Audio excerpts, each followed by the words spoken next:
Another warm day here in mid-Missouri. But the good news is we could have some rain today, every day actually, throughout the next several days into the 4th of July. On and off. It's not going to be a washout, but it means that you're going to need to have your umbrella handy. I'm Brian Hauswirth. Here are some of the stories that we are working on for you in this 6 o'clock hour, folks. There already have been several lawsuits that have been filed already in regards to Monday's deadly collision between a dump truck and an Amtrak train near northern Missouri's Menden. Kansas City's KMBC TV reporting this morning it is becoming clear the courts will also be deciding who was at fault in addition to the NTSB. KMBC reporting the widow of the dump truck driver, Billy Barton, has filed a lawsuit against Sheraton County and also a BNSF supervisor. She is alleging in the suit that both knew about the uncontrolled crossing where the collision happened. She says they knew it was unsafe and that they didn't do anything about it. And there's a number of other suits that have been filed. More on those coming up at the bottom of the hour. A Menden therapist who grew up in the small town in Sheraton County was one of the first people on the scene of Monday's derailment. Katie Smith has ties here to Columbia as well. She tells 93.9 The Eagle she has never experienced anything like this before. I knew that I lived in a great community, and I knew that there were wonderful people around here, but it really showed me that this is exactly where I want to be for the rest of my life. Smith says residents from all the nearby towns, including Brookfield and Brunswick, traveled to the scene to help. The NTSB remains on scene. They'll continue their investigation today. They're expected to be there throughout the weekend, and it could take several weeks for, at the minimum, for the investigation until they can get a preliminary report. Columbia's police chief says detectives have interviewed the parents of murdered infant Simone Daniels. He adds that both of them gave valuable information. The infant's father, Stefan Fountain, is charged with first-degree murder. The mother is charged with abandonment of a corpse. Chief Jeff Jones tells Wake Up Columbia there were indications that Fountain wanted to kill the infant previously. Listen carefully to what the chief says here. In those statements and in the investigation, we found that there had been a desire and an effort, at least spoken, to kill Simone prior to Simone being killed. That has never been reported before. That was revealed right here on Wake Up Columbia during our program. The infant's remains were discovered in a tire near McKnight Tire on North Providence in August 2019. Boone County prosecutors have charged Fountain with first-degree murder. That means they believe that they can prove that the murder was premeditated. The case is being handled by veteran Boone County Assistant Prosecutor Susan Barisi. She tells 93.9 The Eagle a decision has not been made yet about whether or not they intend to seek the death penalty. You will see a large law enforcement presence all weekend on Missouri's roads and also the waterways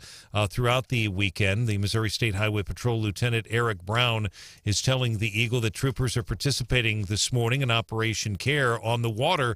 It's called Operation Dry Water. All available water personnel will be out and watching for boating violations that are indicators of an impaired operator in an attempt to stop those boats and remove impaired boater operators from the waterways as well. Lieutenant Brown says troopers will also be offering assistance to boaters as needed. Columbia officials say Go Como transit buses will provide free shuttle services on the 4th of July to Stevens Lake Park. The shuttles will operate continuously between 5 and 11 p.m. on Monday between all city parking garages and the park.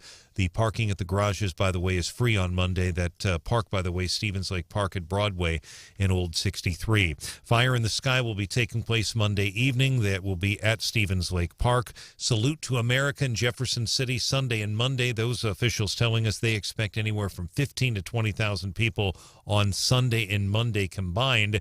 And don't forget the Ashland Parade, 4th of July Parade, a big event, one of the biggest ones in the region. That'll take place tomorrow morning, 9 o'clock. They start lining up early. Southern Boone Primary School, the high school baseball championship team that won the state title, they will be your grand marshals tomorrow. News brought to you by AirServe Heating and Air Conditioning. Our news time is 6:07.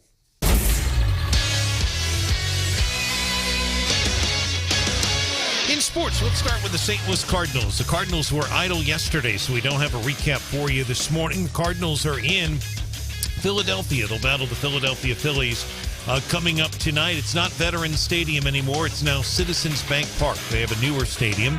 Not so much new anymore, but certainly newer compared to some of the other parks around baseball. Miles Michaelis on the mound tonight, going for win number 6. He's 5-5, 2.57 ERA. First pitch 5:05 right here on 93.9 The Eagle. Royals are at Detroit 6:10. That game will be at Detroit this evening, so the Royals are on the road. And the MU Tigers, folks, 2 months from today, MU will open its football season. Thursday night game against Louisiana Tech, a good team. And Phil Steele came out yesterday with his All-American teams. Harrison Mevis, the outstanding kicker who is from Indiana, he is listed as a second-team preseason All-American. Harrison Mevis, one of the best kickers in the country, and his brother's a fine kicker as well, Iowa State. Our news time, 6:08. I'm ABC 17 Storm Track meteorologist John Ross. Today we are tracking a hot and humid start to your Friday with a chance for storms this afternoon along a cold front that works in out of the north that'll keep temperatures near 90 this afternoon. That front gets stuck overhead on your Saturday, keeping rain in the forecast off and on throughout the day and a high in the mid-80s. Warmer near 90 for Sunday. Continued chance for rain. Monday mostly dry, hot and humid though for the 4th of July. I'm meteorologist John Ross, and that's your ABC 17 Storm Track forecast on 93.9 The Eagle. All right, John, thanks so much. Clear skies, 72. 93.9 Eagle Eye Traffic. Traffic check, midmohires.com. Local companies are looking for local people. Midmohires.com. Find a job or post your job opening today. MoDOT is telling us that starting next week, they're going to have to do some emergency work. A tractor trailer hit an overpass. Now, you remember what happened at Sorrells Overpass back in the fall. This one happened in Montgomery County over near Mineola Hill. Did not get a lot of attention because the press so focused, as we can imagine, here in mid-Missouri on the derailment and everything else going on with the child death. But that work will start taking place next week. Emergency work will be going on, so be prepared for that. I'm Brian Hauswirth, 93.9 The Eagle. 93.9 The Eagle. What is happening? Broadcasting live from the Zimmer Radio Group World Headquarters. Great news for the American people. This is Wake Up Columbia with Branden Rathert, featuring Stephanie Bell, news director Brian Hauswirth, and Hannah, the producer. This is why we listen to you. Get ready, pal. And now, here's your host, Branden Rathert. It's Friday, I'm in love. I got my motor running for a wild weekend. It's finally Friday, I'm out of control. Forget the working blues and let the good time roll. It's gonna be a rock and roll weekend. From 8 o'clock when the show begins. Get on the phone, call all your friends. The president has been very clear in making sure that he does everything that he can to alleviate pain that American families are feeling when it comes to gas prices. Tell him it's going to be a rock and roll weekend. I don't want to think, I just want to bang on the drum all day. Brian Hauswirth, news director of the entire Zimmer Radio Network, from here to Jeff City to Lake of the Ozarks to Springfield, Missouri. Do I need to add some context to some comments by Ketanji Brown? Let's add context. Man.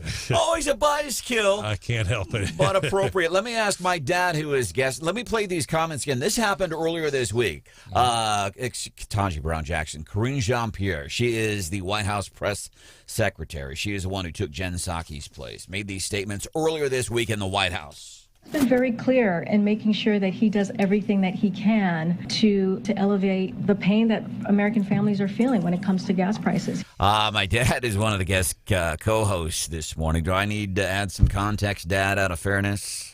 I can't think of anything you could possibly add.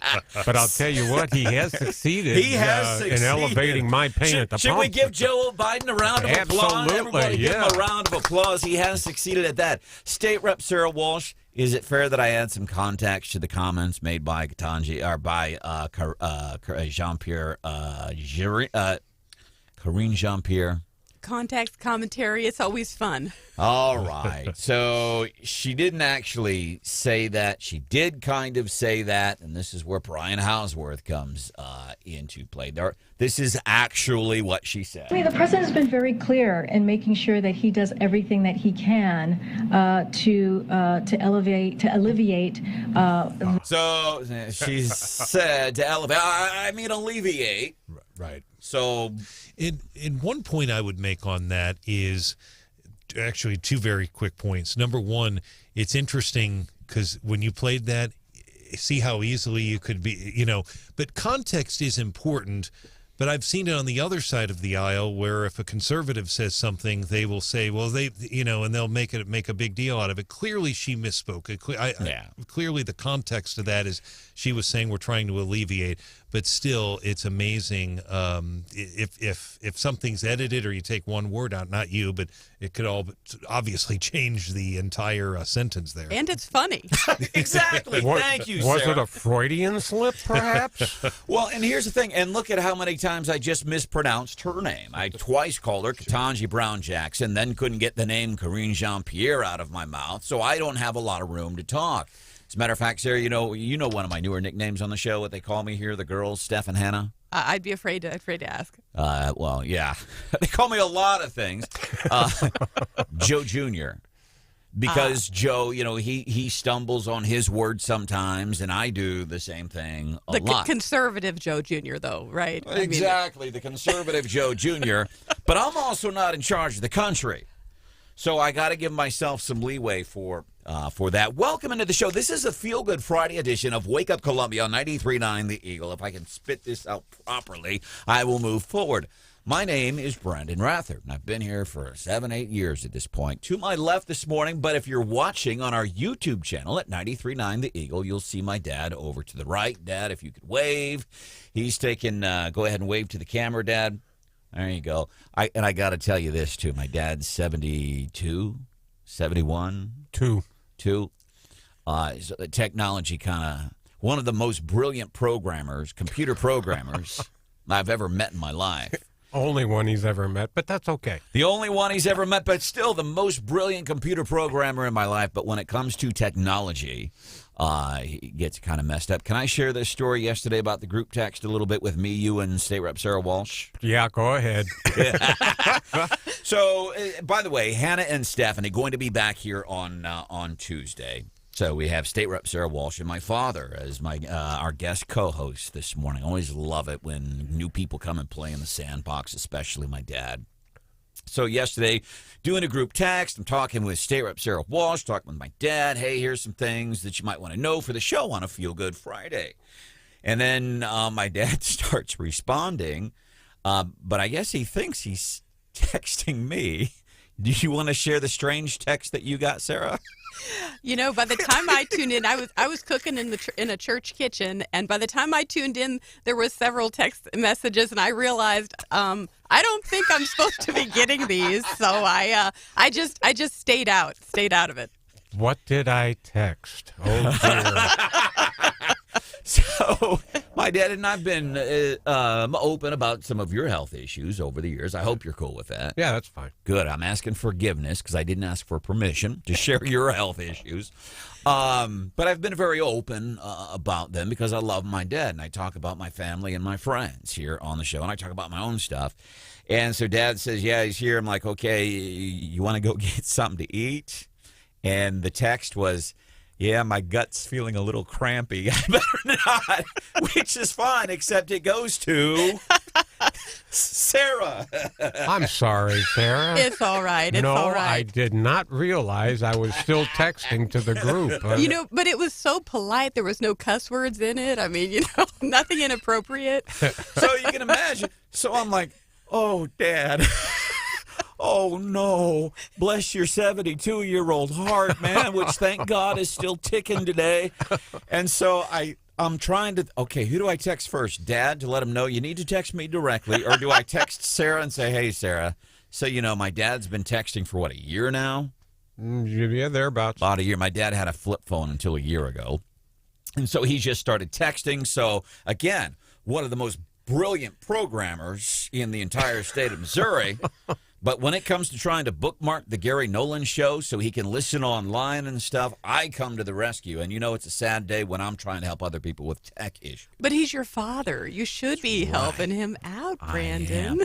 So here's my dilemma. My dad's in this group text. Yeah, my gut's feeling a little crampy. Better not eat right now. I'm like, okay, do I text Dad first? Say, Dad, no, you're in the group chat. Or do I text Sarah and say, hey, Sarah, just so you know, my dad's relatively new to text, and he's 72 years old. And we all no problem. Laughed and moved forward.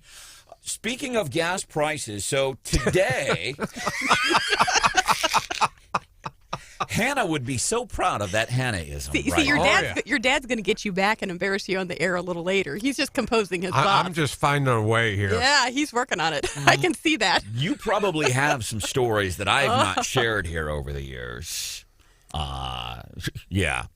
But gas prices and White House Press Secretary Karine Jean-Pierre, who, by the way, some White House journalists from all sides of the national network television aisle, all political persuasions, have written letters saying, listen, you got to give us more access because they're getting very limited access. And I think access, remember the press, whether it was back in the 1700s and it was a guy shouting in the town square, here's the news of the day, and then whether it went to printed papers, whether it went to people traveling through villages in the original colonies, the press was responsible for letting the public know what was happening with our government. So that's why this is so important. This is not like a conservative talking point. Here's another excuse to rail against the White House. That's not what this is. This is part of what our country was built on. Freedom of the press. Absolutely. Freedom of the press. What is the fourth rail? Is the press? Yeah, fourth rail, fourth estate, whatever you want to call it. It's extremely important. And in fact, I don't know which was it. Roosevelt. One of the founding fathers said something like, the most important part of a democracy, of our republic, is an informed electorate. And the electorate can only be informed by the press. And if the press isn't informing us, we don't know from anything. So if the press doesn't have access to the White House, that is a pretty big issue and an interesting dynamic taking place already. But the big thing today, July 1st, we're going to share that coming up at 6:35 because these are things you want to know because we got to get moving forward to our daily DC rundown here on 93.9 The Eagle. So you have somebody in politics. You have a sitting state representative in Sarah Walsh. You have, I hate to say I'm part of the press or whatever. I'm certainly not a journalist. That's why Brian Hauswirth is here, a journalist. I am not. I used to do journalism, and I got out of it because I don't like it. No fake news here. She said facetiously. I'm going to say this already. I think I like it better when Stephanie and Hannah are here. But you guys are doing pretty good in echoing the sentiments of Stephanie Bell and Hannah, the producer. So you have a sitting politician, government in effect. I prefer public servant, but I'll take it. Public servant, okay. You have the general public. In my dad. I'm just pretty general, average, nobody. And the scariest part is then I'm the guy who's supposed to be passing this stuff on from Sarah to my dad. But that's happening right here. And it's not happening at the White House right now. And that is frightening and consistent with the leadership in the White House right now. So we know we have a lot of newer listeners. We know we have regretful Biden voters that over the past few months have been tuning in to Wake Up Columbia on 93.9 The Eagle. We know we have a rash of new, younger listeners. So I just want you to understand that when you're not getting access to the White House, or the press isn't getting the access that they want. And everybody, CNN, MSNBC, Fox, everybody's signing on to this letter that they sent to the White House press secretary. You're not getting that. That is dangerous, not because it's just we need to know what's going on there, but it's dangerous because that is one of the great principles that we are going to be celebrating 4th of July weekend. That's why it matters. Another big reason that today is such an important day. We're going to do that 6:35 here on Wake Up Columbia on 93.9 The Eagle. Coming up about 5 minutes from now, daily DC rundown. It's all about SCOTUS and Joe's reaction to rulings that he doesn't like from SCOTUS. We'll do that 5 minutes from now on 93.9 The Eagle. Good morning, I'm Branden Rathert for Salter Lawn Service. Salter, one call does it all. Imagine it's 4th of July weekend. Well, we don't have to imagine it's here, man. But you're in the backyard, you're entertaining, and your yard is beautiful. And you have friends and you have family, and they're marveling. Oh, man, look at this brick paving. Look at the trees and the flowers. How did you do that? Salter Lawn Service. That's one of the things they do. That's why we say Salter, one call does it all. And more as a personal aside, I do want to mention this because we talk about Salter being a family-owned business. One of the kids is on the state championship Southern Boone baseball team. Big event tomorrow, which is happening at Woody's Pub and Grub. Bags for bling, 11 to 2, and they're doing this to raise money so they can get those state championship rings for some of our local ball players. Salter, one call does it all.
You're listening to Wake Up Columbia with Branden Rathert on 93.9 The Eagle.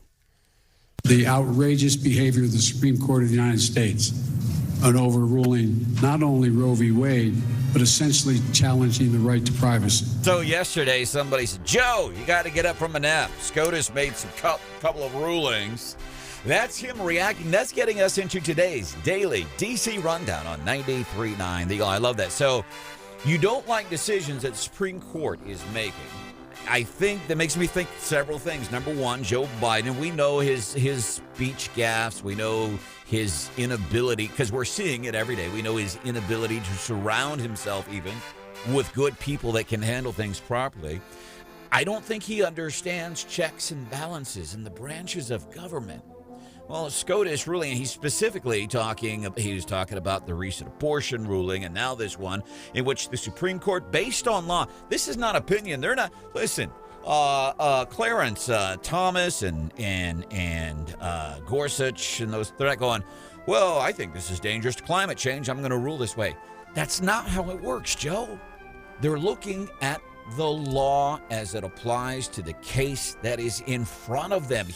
And you can hear it there. And that's why I'm especially, if you're a newer listener, if you're a regretful Biden voter, you see how that works. He doesn't understand. We all learned this in third grade.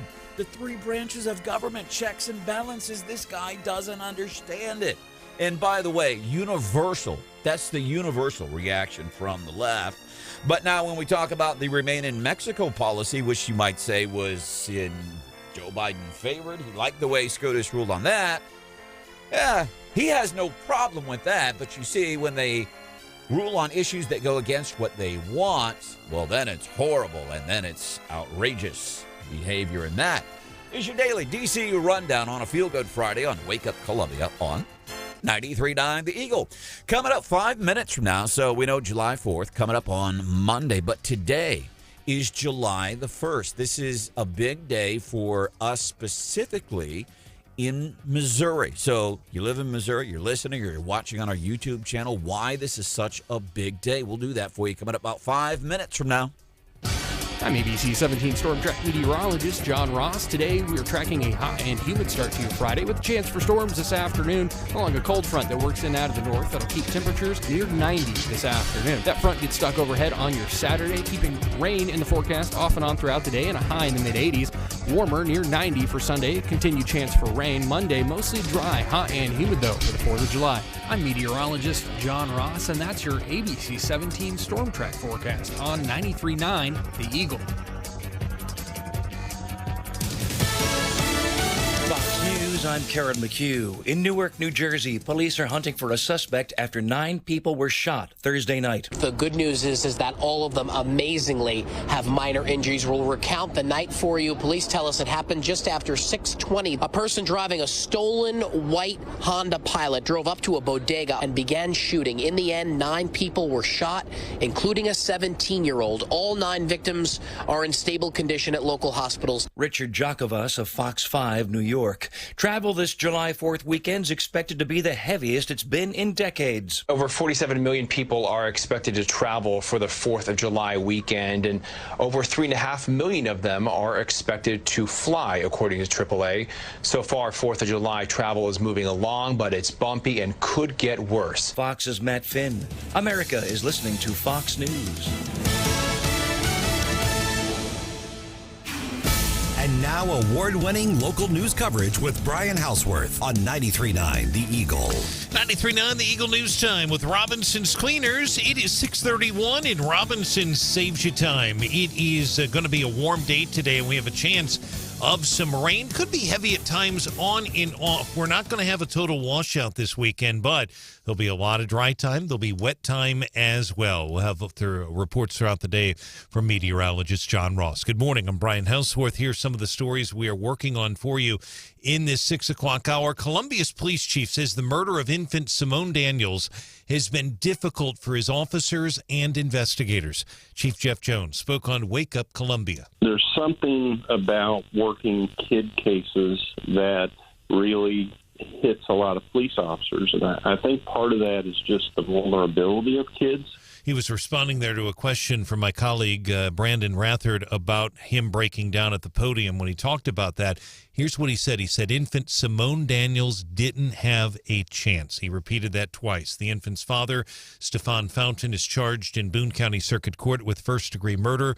The mother is charged with abandonment of a corpse. The infant's remains found in a tire near Columbia's North Providence in August of 2019. Missouri State troopers are reminding boaters that it is illegal to discharge your fireworks from a vessel. Missouri State Highway Patrol Lieutenant Eric Brown is urging you to leave your fireworks in a safe place on shore. Troopers are already visible on the busy Lake of the Ozarks this morning. Other waterways will be out all weekend enforcing boating laws.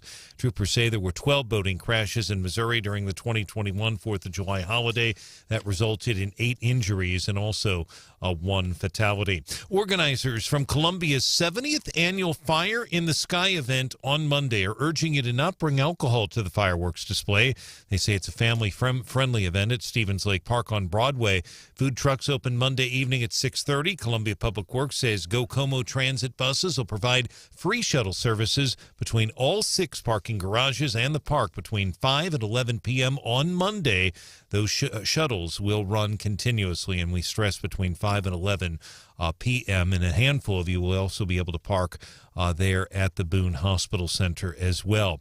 And you'll notice numerous American flags this morning. Sarah Walsh, I'm sure, saw them this morning as she drove in on Highway 63 in Ashland. Betterment Coalition spokesperson Alicia Ozenberger says dozens of participants have already registered for tomorrow morning's big parade in Ashland. Now, that's not all floats. Some of those are tractors, some of those are horses, some of those are floats, some of those are walkers. But we have about 50 people registered for the parade. Tomorrow morning's parade will start at 9. Southern Boone Primary School on Henry Clay. The parade will end on Main Street. There'll also be a big tractor show tomorrow morning at 10 in Ashland. That will be at the Meadows. Our news is brought to you in the 6 o'clock hour by Air Serv Heating and Air Conditioning. 93.9 The Eagle News Time, 6:34.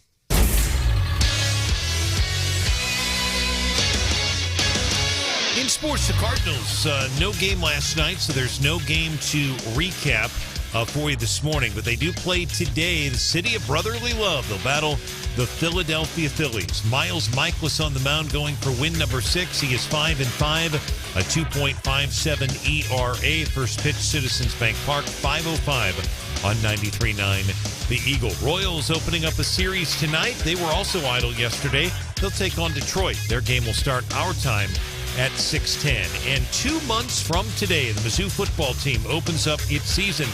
Pretty tough opponent, Louisiana Tech. And they're coached by, of course, Sonny Cumbie, who played here at Faurot Field in Columbia when he was quarterback at Texas Tech. He was here in 2003.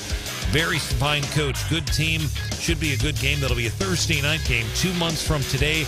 Harrison Mevis named as a second team preseason All-American under the Phil Steele announcement yesterday. So congratulations to him.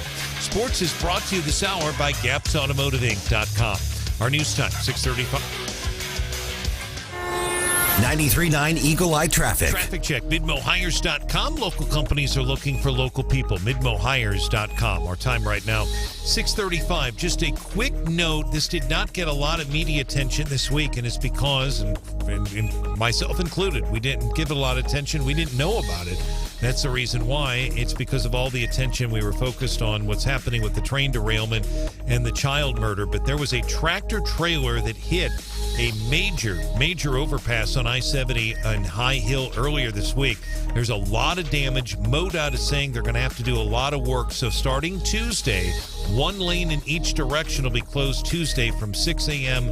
to 11 a.m. They're going to change some things up, but Tuesday for right now, keep that in mind. 1 lane closed each way, 6 to 11 a.m. I'm Brian Hauswirth, 93.9 The Eagle.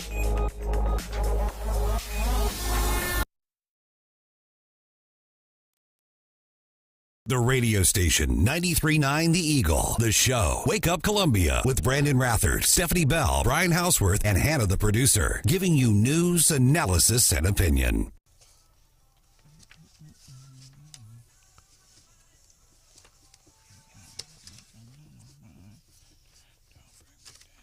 America is the best country in the world. We can do what we want to do as long as we behave ourselves. So many people fought for us to have the country, like the Boston Tea Party. There's mostly beautiful people. Proud to be an American because we're the freest and best nation in the world. The fact that our founding fathers were smart enough to put in a preservation of the right to bear arms is a really great thing. I believe they're the best because of all the freedoms we have. 4th of July, I'm actually going to the fireworks if it doesn't rain. I'm celebrating my 75th birthday. I'm most proud and amazed at the small group of colonialists who set up the Declaration of Independence and wrote the Constitution did it. It is a remarkable document. I love the USA, the land of the free, home of the brave. I love that because it really makes me think talk about the magnitude of what happened back in the 1700s. I mean, really where we are today, and I take it for granted all the time. I'm not excluding myself from this, but I think about what those people had to do to get to where we are today, and you know, this Declaration of Independence and this idea that had really never been tried at the time. And here we are today on July the 1st. Sarah Walsh, state rep, co-hosting today. Stephanie and Hannah back on Monday. Does it strike? That's what it is for me. It's like, yeah, the fireworks and barbecues, that's cool, but what happened well over 200 years ago? That is a remarkable achievement in the annals of history. That's exactly right. I know, and I'm just always proud every day to be an American. Absolutely. When you read the history, the real history of what those people went through, they gave their lives, their fortunes, all for something they truly believed in. And here we are today because of it. And many of them, as you mentioned, and many of them died. Many of them had their homes burned down, were threatened, ostracized. But yes, they risk everything, and no doubt about it, amazing in terms of what happened there. That was a big deal. And you think about what they did because they believed that strongly. They were willing to risk their homes and their lives and their reputations and all of that stuff because they believed so strongly in this idea of democracy and this freedom and all these things. And it's beautiful. Here we are today. Plus, there's some really big fireworks shows happening this weekend. Welcome into Wake Up Columbia. My dad, Henry, is filling in today. Right. Yes, I am. How about Good to that? see you, Here I sit. By the way, so we all wear red, and Sarah Walsh, state representative, is here too. If you're watching on our YouTube channel, which I would encourage you to do every morning, you go to 93, you go to YouTube, search 93.9 The Eagle. We have a channel on there, and people watch on there. You can also watch on our Facebook page. Also on the Facebook page, Hannah was kind enough before she left to post to do a post regarding vacation horror stories or funny vacation stories, and I think we've got some. We might get into that a little bit after 7 o'clock. If you have some to share, you can text those 874-9390 or share them on the Wake Up Columbia Facebook page. Would love to hear what you've got. As a lot of folks get ready to travel this weekend. Couple of big things. Today is July the 1st. This is a big day, at least for me, and maybe I know Sarah is interested in this too on a couple of different levels. By the way, because when it comes to the legislation that you have worked, that you have passed, that you have crafted over your time in Jefferson City, you also live here. This stuff affects you too. That's right. So today's a big day. First, I want to give a shout out to Chris in Moberly. Chris points out, it's Canada Day. He says, my wife is Canadian, so we celebrate. So I said, how do you celebrate Canada Day? Poutine and Canadian flag cupcakes. I like that. And poutine, for those who may not know, is cheese curds with a brown gravy over French fries. And it's not bad. It actually sounds disgusting, but it's very delicious. It's not, and I've tried it once, and it don't turn out right. You have to get it at an official place in Canada, though. You can't get it at Burger King in Canada, even. That's not as good. I've tried it there, too. Other things, by the way, also off the text, parade in Ashland. I love the call back from listener Dale here. So we've had this battle over the years. You know, Hannah, the producer, who have been known since she was 15 or 16 years old, she used to listen to Wake Up Columbia on her app as a 15-year-old kid in school at Centralia High School. Aw. In class. I don't know whether to be proud or disappointed. Kind of that father thing. Yeah, I'd have been real disappointed. You're supposed to be listening to the teacher, not some person on the radio. So that's how we got to know Hannah. And, of course, Stephanie Bell. I call her super attorney. As a matter of fact, she's doing attorney stuff right now in another part of the country. She lives in Ashland, and that's Sarah Ashland. That's the She's area. an alderwoman. She's amazing. She is. The stuff that woman does. Like, I'm at home watching reruns of South Park, and, she's in D.C. rubbing elbows with the Prime Minister of Japan and stuff. I mean, she's just amazing. But what I was going to say, so there's this big battle between Hannah, the producer, and Stephanie Bell, and somebody could look it up on the Google GTS at Google that and get the. But there's this battle. Who is the second biggest city in Boone County? Is it Ashland or is it Centralia? I'd say Ashland. Well, but you're biased. Well, it's just that I just keep seeing the subdivisions going up right and left, and it's a perfect, plus the positioning of that city. It's a perfect halfway point between two major cities, Jefferson City and Columbia, and folks are moving in there right and left. Yeah, very happy. And by the way, big things happening there. That park that's going to be opening, and then that Amazon center that I think just opened this week. 100 new jobs. So there are a lot of things. That's right, outdoor movie theater coming. Yeah, outdoor venue is going to be amazing. So thanks for letting us know that it is Canada Day. We appreciate that from listener Chris in Moberly, and we love the callback from listener Dale saying Parade in Ashland. It's the third largest city in Boone County, not Centralia. We'll save that debate for another day. But another reason it's an important day, and I'm going to let you know this now, and you probably wouldn't know because gas prices have been so frustratingly high. I mean, I'm at the gas pump, Dad, sometimes making life-changing decisions. And it shouldn't be like that. I know, and they ask, would you like a receipt? Well, yes. Yeah. So here's why. If you're a Missouri resident and you drive a car, here's why today is important. If you have been saving your gas tax receipts, today's the day you can get onto the Missouri Department of Revenue website, and you can get a refund on that extra 2.5 cent per gallon gas tax that went into effect on October the 1st. Today is the day you can start doing that. You've been saving yours? Yes, and friends, listeners, conservatives, I did vote no on that, and I worked hard to repeal this thing last session. Was blocked at every turn. I feel for you, and I'm sorry. And so I've got mine. I'm not doing it. It's too cumbersome. What I did do for the last 13, 14 months, I've been crushing and saving aluminum cans. I just turned them in. There were 80 pounds of cans, and I got $64. I think it's a better deal than saving my gas receipts. Well, I'll take, you know what? If it's my money, I want it. And so even if it only buys a latte or two, I'll reward myself with that. Here's the thing, by the way, and we've appreciated your work. I think you've been on here several times talking about what you were trying to do, and then it did go into effect, and we were trying to do some things because since the tragic events of January the 20th of 2021, we have seen gas prices go up and go up and go up, and it's and everything else everything else, up. Mm-hmm. And our ag industry right now here in mid-Missouri, I feel so badly for these people getting stuff shipped in. Their fuel's going up. Semi trucks that bring you food to Mosier's, price of fertilizer, everything.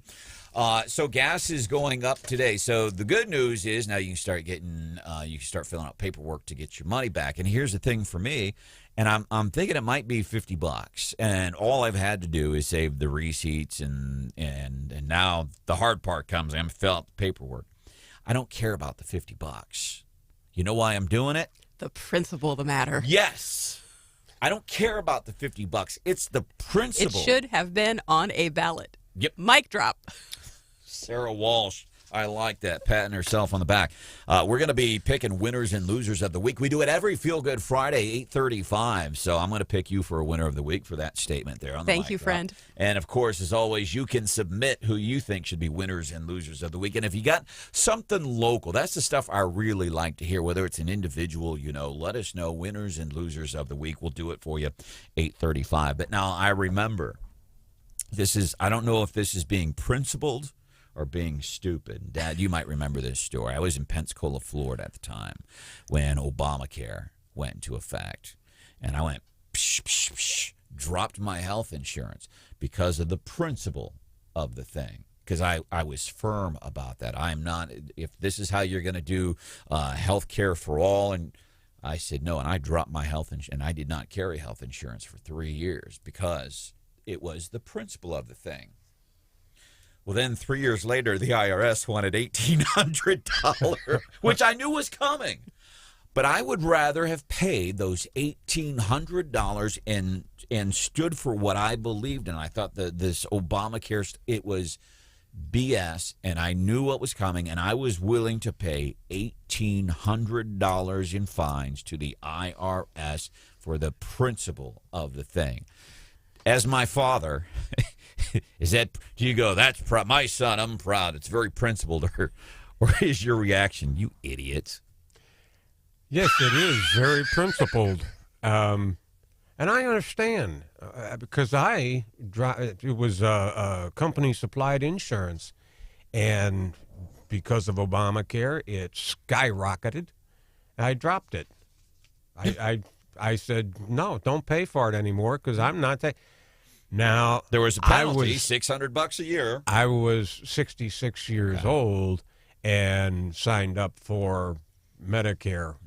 Well, and but why would I continue to do this company-supplied insurance when the cost just skyrocketed overnight? I printed out those 2,000 pages and marched down Freedom Plaza in Washington, D.C. with the very first Tea Party march to protest the Obamacare bill, and stood there with so many patriots around the nation. So today you can get onto the Missouri Department of Revenue website if you've been saving your receipts, and you can get your refunds. But also know gas today, it's a Missouri gas tax goes up an extra 2.5 cents. Coming up on a Feel Good Friday, a divorce attorney in a state just to the west of us with a sense of humor. I think you're going to dig this story. It's coming up about 5 minutes from now on a Feel Good Friday on Wake Up Columbia on 93.9 The Eagle. Pro pumping and hydro jetting. Right now, the big thing with pro pumping and hydro jetting, I think everybody here in Missouri over the past few years, especially new folks, you move into town and it's like, okay, where's a good place to eat? Where do I go and do this? What? I got a septic tank. Who do I call for maintenance on my septic tank? People know now it is pro pumping and hydro jetting. Because, if you have an emergency, you're having a 4th of July celebration and all of a sudden there's a big old wet spot kind of in a circular shape in your backyard, you call pro pumping and hydro jetting. But the better thing to do, call them now. Get on a maintenance program for that stuff because that'll save you big problems. I got to mention this here, a 4th of July weekend, pro pumping and hydro jetting, to tell you about the kind of folks they are. They helped us build our wall of honor that we recently did during our Diamond Pet Food Central Missouri Honor Flight Radiothon. You go to our website, 939theeagle.com. You see pics of all these veterans that the folks at Pro Pumping and Hydro Jetting helped us build. Check out the website, pro-pumping.com.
political opinion? We got your back. Wake Up Columbia, 93.9 The Eagle.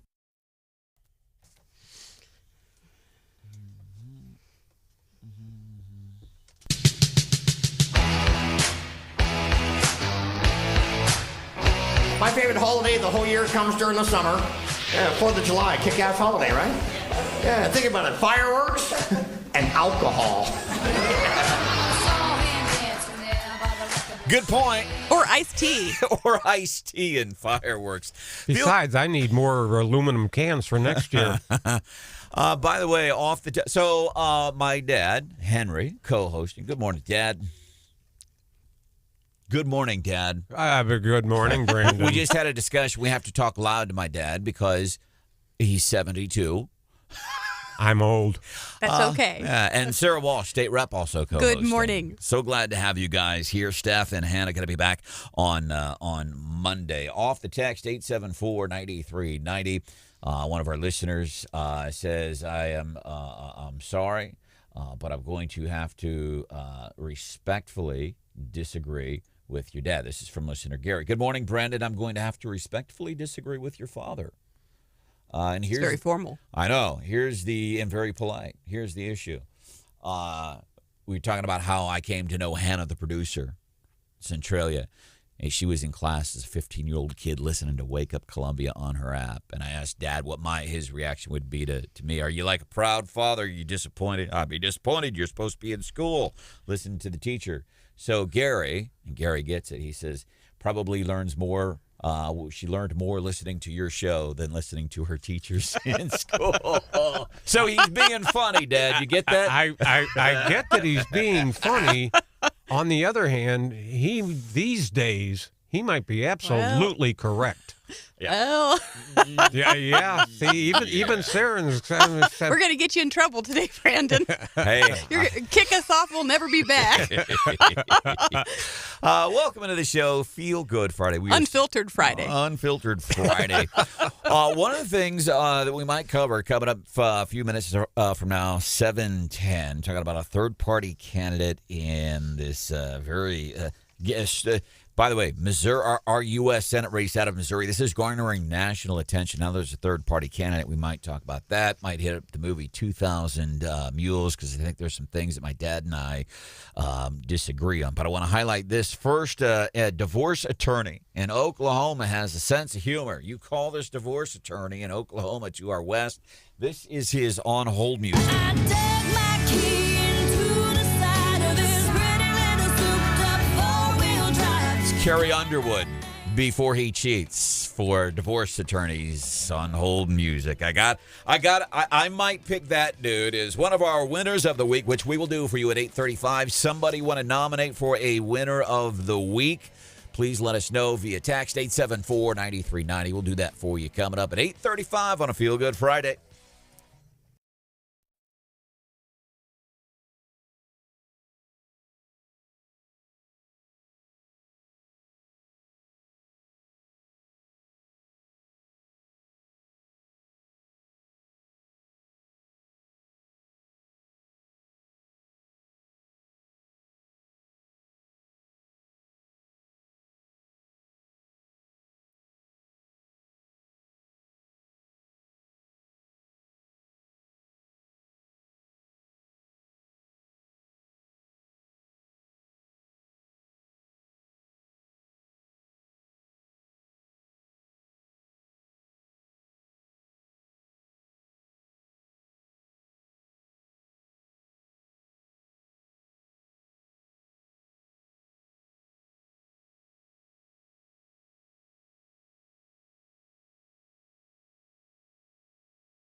to preserve abortion rights. I'm Dave Anthony, Fox News. That's on President Biden's agenda, meeting virtually today with the Democratic governors of 7 states, a week after the Supreme Court's ruling ended the federal legal right letting states ban or restrict abortions, but trigger laws designed to ban abortions after Roe was overturned have been blocked in states including Texas, Louisiana, Utah, Kentucky, and Florida. Judges approving temporary restraining orders as abortion rights advocates challenge those laws. Some abortion providers, as well as pro-life groups, say they can't tell where the procedure is legal. Fox's Jill Nato. Russia's hitting more civilian targets in Ukraine. At least 19 people are dead in a coastal town near Odessa, where an apartment building is among those charred. 8 other civilians have died in attacks in the east. Putin's war of choice threatens more than just the sovereignty of Ukraine. It is an assault on transatlantic peace and security. Defense Secretary Lloyd Austin in Germany today. American basketball star Brittany Griner's in court in Moscow. Her trial started today. She's been detained in Russia since February, accused of having vape cartridges of cannabis oil in her luggage at an airport. Griner could get 10 years in prison on drug transport charges. A lot of Americans are on the go. AAA expects 47 million of us will travel this 4th of July holiday weekend, about 4% more than a year ago. Those going to airports can expect long lines, maybe delays. Yesterday, here in Atlanta, more than 400 Delta pilots who were off duty at the time they picketed here at the airport demanding better work conditions. Delta has also warned customers to expect operational challenges this weekend. That's Brooke Zoner with Fox 5 TV in Atlanta. So far today, a little over 200 flights canceled to or from or within the U.S. FlightAware also reports more than 600 delays. Of course, most people will travel by car. The price of gas is down a 17th straight day, about 17 cents less than the record high. America's listening to Fox News. The economy is headed directly for a disaster. The Fed can either raise rates to lower inflation and trigger a stock and housing market crash, or it can keep rates low and potentially cause hyperinflation. That is why you must take action to protect your savings right now. Hi, this is Stephen K. Bannon, and I urge you to diversify your retirement account out of paper assets and into physical gold. The Birch Gold Group IRA is what I recommend to all my family and friends. And today, Birch Gold is giving away a free information kit about how gold IRAs work. To get your free copy, just text the word PROTECT to 989898. It's crucial for you to get this information before an economic disaster is in full swing. Again, text PROTECT to the number 989898 to get your free information kit on gold. There's no obligation or purchase required, so do it now. Text PROTECT to 989898. Action, action, action. Use your agency. Take action today. And now award-winning local news coverage with Brian Hauswirth on 93.9 The Eagle. 93.9 The Eagle News Time with Robinson's Cleaners. Robinson saves you time. It is 7:03, and we're expecting another warm day today. Our temperature will be up into the 90s, but we do have some rain on the way. That could impact things and get things to go down a little bit in terms of the temperature. Meteorologist John Ross will have an update for you coming your way in a few moments. Good morning. I'm Brian Hauswirth, and here are some of the stories that we are working on for you in this 7 o'clock hour. We begin with Missouri's Governor Mike Parson. He has called a press conference for this afternoon, 2 o'clock at the Capitol in Jefferson City. He'll announce some more vetoes and explain some vetoes, and also talk a little bit more about the budget. The governor yesterday approved a $48 billion budget, billion with a B, but he did veto the money, $500 million in tax refunds. The budget still includes money to fully pay for the K-12 busing costs around the state, and it also includes the priority for the governor to increase teacher pay across the state to at least $38,000. Missouri State Troopers, meantime, are reminding boaters it is illegal to discharge fireworks from a vessel. A lot of boats already out this morning for the 4th of July holiday weekend. Roads starting to get busy as well. Highway Patrol Lieutenant Eric Brown is urging you to leave your fireworks in a safe place on shore. Lots of bad things can occur from that, from personal injury You can cause a fire on the boat. Fumes from the boat engine can cause you issues. Troopers are visible on the busy Lake of the Ozarks and other waterways all weekend. They are enforcing all the boating laws of the state. Troopers say there were 12 boating crashes in Missouri during the 2021 4th of July holiday weekend. That resulted in 8 injuries, 1 fatality as well. There already have been several lawsuits involving Monday's deadly collision between a dump truck and an Amtrak train near northern Missouri's Menden. Kansas City's KMBC-TV reporting it's becoming clear the courts will also be deciding who is at fault in addition to the NTSB. KMBC reports the widow of the dump truck driver, Billy Barton II, has filed a suit against Sheraton County and also BNSF, that's Burlington Northern Santa Fe, a railroad. They allege in this lawsuit, she alleges that both knew the uncontrolled crossing where the collision happened was unsafe, that they didn't do anything about it. That is what the lawsuit is alleging. A Menden therapist who has Columbia ties grew up in the small town of Menden and says that she has never experienced anything like the derailment before. She was one of the first people on the scene.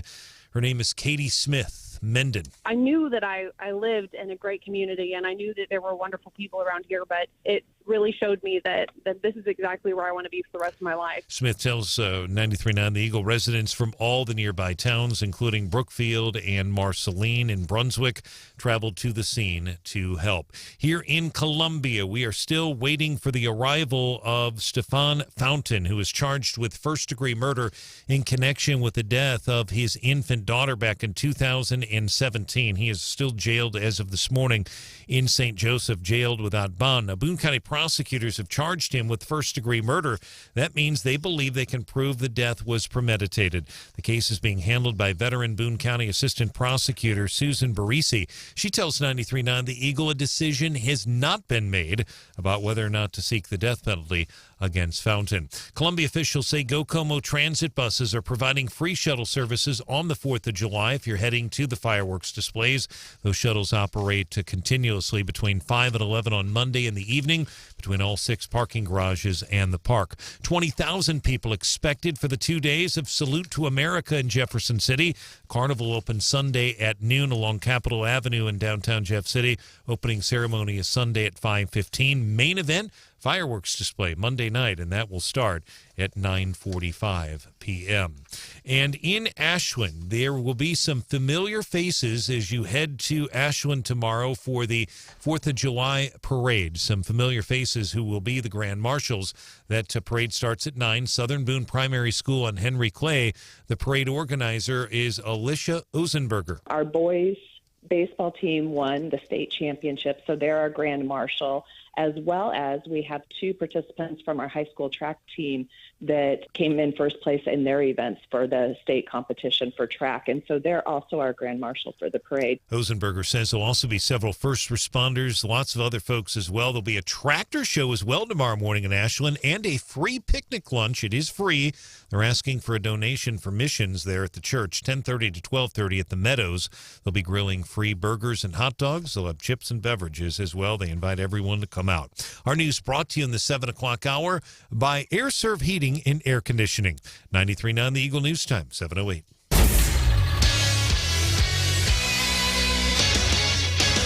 In sports, Cardinals in Philadelphia tonight taking on the Philadelphia Phillies. No game last night, so they open up their series against Philly. Miles Michaelis going for win number 6. He's 5-5 on the year. First pitch, Citizens Bank Park, 5:05 on 93.9 The Eagle. This is not your grandfather's Philadelphia Phillies. There's no Pete Rose, no Mike Schmidt. They got a decent team, but not what they used to be before. They, of course, are trying to rebuild right now. And the Royals in Detroit, 6:10 is the first pitch tonight. That game will be at Detroit as the Royals open up a series with the Tigers. Royals also were idle yesterday, so no game to recap there. Our news time, 7:09.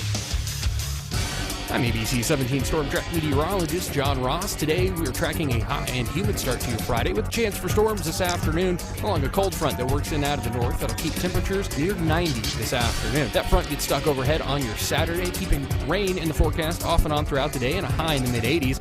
Warmer, near 90 for Sunday. Continued chance for rain. Monday, mostly dry, hot and humid, though, for the 4th of July. I'm meteorologist John Ross, and that's your ABC 17 Storm Track forecast on 93.9 The Eagle. All right, John, thank you. Right now, we have clear skies, 72. 93.9 Eagle Eye Traffic. Traffic check, midmohires.com. Local companies looking for local people. midmohires.com. Again, a reminder, every available Missouri State Trooper on the road, large presence, Highway 54, Interstate 70. You don't want to get a ticket, so I'm just going to tell you, slow down because they are out and they will be enforcing it all weekend, and you will see them all over mid-Missouri this morning and on the waterways as well. Another update, 7:31, breaking news immediately. I'm Brian Hauswirth, 93.9 The Eagle. 93.9 The Eagle. What is happening? Broadcasting live from the Zimmer Radio Group World Headquarters. Great news for the American people. This is Wake Up Columbia with Branden Rathert, featuring Stephanie Bell, news director Brian Hauswirth, and Hannah, the producer. This is why we listen to you. Get ready, pal. And now, here's your host, Branden Rathert. Friday, I'm free again. I got my motor running for a wild weekend. It's finally Friday, I'm out of control. Forget the working blues and let the good time roll. It's gonna be a rock and roll weekend. From 8 o'clock when the show begins. Get on the phone, call all your friends. Hi, 93.9 Morning Show. Tell 'em it's going to be a rock and roll weekend. Rock and roll weekend. Rock and roll. I don't want to think. I just want to bang on the drum all day. I'm gonna bang now. Welcome into a feel-good Friday, trying to back off some of the serious things a little bit, but do want to cover things that are going to be affecting you. So let's start here with our news director, Brian Hauswirth. Basically, weather over the 4th of July weekend. Yeah, for the most part, it's going to be on and off. That's probably the best way to say it. I'm not seeing anything severe. There could be some heavier rain at times, but really, Branden, the biggest thing is you're going to have a lot of dry time, but you're going to have wet time as well. Tomorrow looks like it's going to be pretty wet. I'm a little worried about the parade in Ashland, but hopefully we'll get a window in there because I know a lot of people are looking forward to that. But I'm not seeing anything severe, and I'm watching it pretty closely. Stephanie Bell, who is back on Tuesday on the show. Of course, she's here. She's also an older woman in the city of Ashland. She is going to be in that parade. Mm-hmm. So, yeah, right, there's chances of showers up through Sunday, but doesn't look like any washouts for any big plans. So that's even a little bit into Monday, too. So that's good news. Listen, none of the bridges fell down overnight. Gas is still expensive. Joe, unfortunately, is still president. Those are the big stories. And you did say Stephanie's an older woman, not older woman, right? Just for the record. She's in a way different time zone right now, so I feel pretty comfortable in calling her an older woman in the city of Ashland because I'm sure with her being in a different time zone, she's not checking into Wake Up Columbia. The voice you're hearing, State Representative Sarah Walsh. So glad to have her. Good morning. And then also, we've managed to snag the biggest fan of the Gary Nolan Show to be another one of our co-hosts this morning. That's my dad. Good morning, Dad. Good morning. Yeah, let's give a big round of applause for these, for Dad and for Sarah being willing to step in and hang out with us here and play with the toys in the sandbox this morning. That is Wake Up Columbia on 93.9 The Eagle. Other things. And I do want to highlight this because we want to get in. Hannah did a post on What's Hot with Hannah. We're going to cover this more when we do What's Hot with Hannah at 7:25. It's vacation horror stories. And I think we've all got some. Sarah told one about it, and it has to do with a roller coaster ride. And it reminded me of a roller coaster ride in Six Flags. Remember the old days? The Jet Scream isn't at Six Flags anymore, is it? Does anybody know? 874-9390. I don't think it's there anymore. The Jet Scream, it used to be the premier. That was the main attraction of Six Flags. And that was a big deal, yeah. It had a loop or a double loop. I don't know what it was. And I have a story because that was our vacation, because we growed up poor, white, inner city, in effect. By the way, I say that all the time, and we also on the text, 874-9390. Branden, ask your dad, does he exaggerate with some of the stories that he tells? No, I don't. Branden does. But no, I do not exaggerate. And you just said we growed up. Did you say that? You must have been listening to the radio instead of the teacher when you were in school. I was listening to the radio instead of doing school. But there's a story that reminds me we were at Six Flags, and it has to do with my sister, who I'm incredibly proud of. She is a police chief in a town here in Missouri, and I sport, if you're watching on our YouTube channel, you'll see us sport the Back the blue. Back the blue, man. I'm passionate about that, and not just because of my sister. The other day I was on Providence and Broadway in a Columbia Police Department SUV, and I always make a point to try, when I run into law enforcement, whether it's Cole County, whether it's Ashland Police, Whether it's speeding. I always try to make sure I show them, like, man, I appreciate what the heck out of you guys do. And if you've never done that, please don't be afraid to do this, because the responses that they're humbled. It's kind of like, wow, there are people out there that do appreciate what we do. That's right. So I have the sister, and there was an incident on a roller coaster on the jet stream, probably 82, 83, that I want to share on Sarah's vacation horror story, which is What's Hot with Hannah this morning. We'll share some of those coming up here on 93.9 The Eagle. But some other things that I do want to make sure that you are aware of. Governor Mike Parson yesterday signing a couple of bills. One has to do, you want to start with the budget or this patient rights in effect? So whatever you want to start with. Patient, Branden. the patient. It's your show. Because it's our show. Because this came about, I think, because of COVID, because there were differing policies, different hospitals, and then administrators and doctors, and there was a lot of confusion, miscommunication during COVID. There was still a lot of we don't know, but people weren't allowed into rooms to see their loved ones who were dying at times. I can think of very few things in life that can be more infuriating and disheartening at the same time. This was important. Yes, absolutely important. It's dubbed the No Patient Left Alone Act. And so, there's a lot of different stipulations to that, but essentially the idea there is to establish rules by which patients, caregivers can visit, including during states of emergency, so to allow more access to those loved ones that are receiving medical care from their family and their loved ones. And then anything big and anything else that Governor Parson signed yesterday you want to touch on? Well, the budget. So I'll tell you. So let's talk about the. So it looks like, so he said, so he cut out. The governor cut out the $500 million that lawmakers set aside for tax refunds. Now, and according at least to the news a story, Governor Parson has said that he preferred to dole out tax breaks to all Missourians. To which I will comment. I agree with that sentiment. Actually, the Senate's the one that puts those restrictions in. House Budget Chair Cody Smith proposed not just $500 million, but $1 billion to come back to taxpayers and to go to all the taxpayers that filed an income tax return.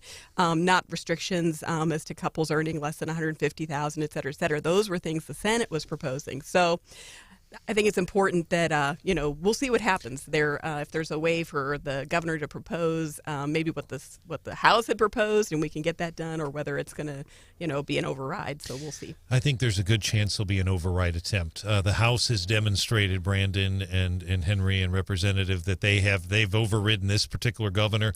They respect him, they like him, but they've overridden him on the issue of the Lincoln County child sex cases, and they certainly overrode him on stroke funding. But I'm a little confused at his veto message there, because no, the Democrats don't like the idea, period. They say we don't have the money.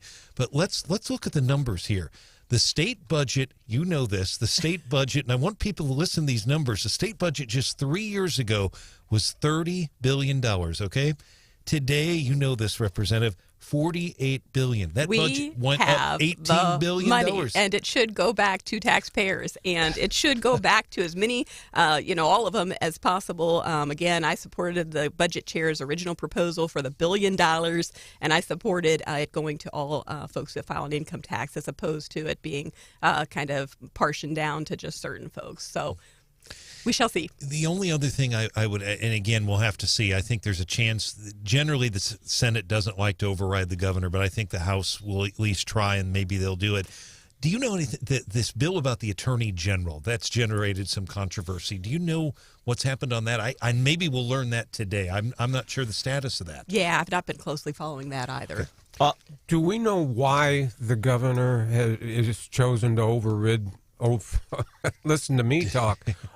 Why the governor overrode the $500 million? Well, according to the news, they're reporting that it's because he prefers it to go out to all Missourians as opposed to just individuals earning less than $150,000 and couples making less than $300,000. That's generally the argument of generally the Democrats. They want it to go to lower income folks as opposed to everyone that files a tax return. But the House had proposed it to go to everyone that filed a tax return. And I'm wondering, would there be? I'm wondering what the chances for a special legislative session would be, because I was talking with people in State Senator Justin Brown's office the other day. He reps the Rolla area. He's, matter of fact, he's on the show Tuesday talking about what Missouri is doing, because illegal immigration, again, because our border czar Kamala is doing nothing there. Joe is doing nothing there, and it causes problems, especially along the border states. It causes real problems here in Missouri. So they've been working on some stuff. So I was talking with him, and then was also in Jefferson City the other day. Your house is tore up. Have you seen? They are remodeling the House chambers. They're putting in new carpet and they're refinishing the desks. So yeah, if you go in there, it looks empty. But then, as has been said, that the people are safest when the legislature's not in session. I like that. And a lot of it, because Missouri has such a budget surplus, a lot of it is distasteful as it is. We got a bunch of ARPA money. And this brings me to, I hope that you get on, if you are a resident in the city of Columbia, because right now they're doing, well, actually it ended yesterday, I guess, but they were doing this ARPA survey. City of Como gets $25 million. How do you want it to be spent? And you look at what has happened in other parts of the country. ARPA money, it was supposed to be to help folks affected by the pandemic. And I say, here, dang it, you give to the businesses that are local servants, They shut these businesses down and didn't give people freedom of choice. They hurt. They crushed businesses. They did it. COVID didn't do that. That's what local servants in Columbia did. That's who you give the money to. And they want to, let's give it here and let's create more butterfly safety zones and let's do this. I'm telling you, I've been looking at where this has been going in other parts of the country. They're planting trees in Albuquerque, New Mexico. They're doing stuff in museums. That crap, that was not affected by COVID. That's how that money is being spent. That's why we say take part, get involved. Coming up, 7:25-ish. What's hot with Hannah? We're going to be sharing some interesting, humorous, disastrous vacation stories over the years.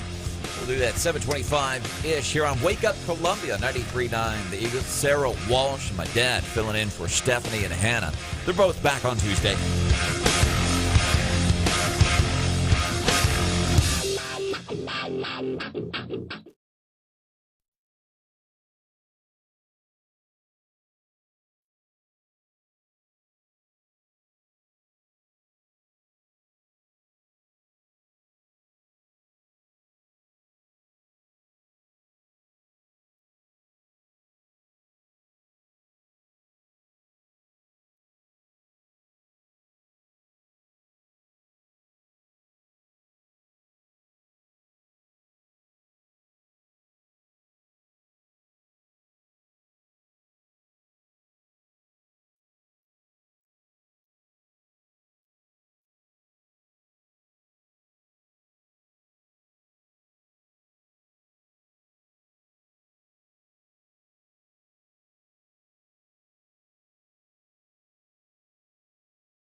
Opinions on social issues. We throw those around too. Wake Up Columbia. 93.9 The Eagle. The court is utterly fraudulent, and the only thing that can explain their decisions is what is right-wing Republican dogma. Representative Jamie Raskin, he's a Democrat from Maryland, so he is encapsulating the far-left response to decisions made by the Supreme Court of the United States that they just don't agree with. Because the Supreme Court, listen, I'm telling you, Gorsuch and Clarence Thomas are not sitting there going, oh, I agree with this issue. I'm going to rule this way. They look at the laws and the cases presented in front of them, and it's alarmingly sad how these people on the far left, well, the court is corrupt. No, they're ruling on law. But again, it shows these are the same people that still wet the pants knowing that Trump used to be president. Good morning at 7:25-ish. Time for, sorry, Dad. By the way, our co-host today, State Rep Sarah Walsh. Good morning. And my dad. Good morning. Steph and Hannah back on Tuesday here on the show. Time for What's Hot with Hannah. I love this. Hannah was kind enough to post on the Wake Up Columbia Facebook page any odd vacation stories, vacation horror stories. And if you get a chance, go to the Wake Up Columbia Facebook page because, you know, we all have humorous things that happen in life. We all have, you know, some of our horror stories. But when they happen on vacation, that's next level stuff. And there was one story, and I love this, and somebody posted. She says, yes, had a daughter, forgot to pack. See, this is why I wish Hannah was here. She would read. I don't even like talking about this stuff. That's why I'm glad to have Hannah here. But she says, oh, yes, daughter forgot to pack underwear for a week-long trip. Had to stop and buy some. Also forgot socks on a sweaty work camp trip. So I'm looking at them and saying, that's an Amy. Hannah's mom posted that. And she'll be back here Tuesday to discuss that. We're going to cover some more of these vacation stories here on 93.9 The Eagle and 93.9theeagle.com. Some of our personal stories on some of the things that we remember throughout the years and celebrating the 4th of July, the Declaration of Independence, the magnitude of what that meant, what these people were doing all of those years ago. We're going to get into that about 5 minutes from now here on Wake Up Columbia.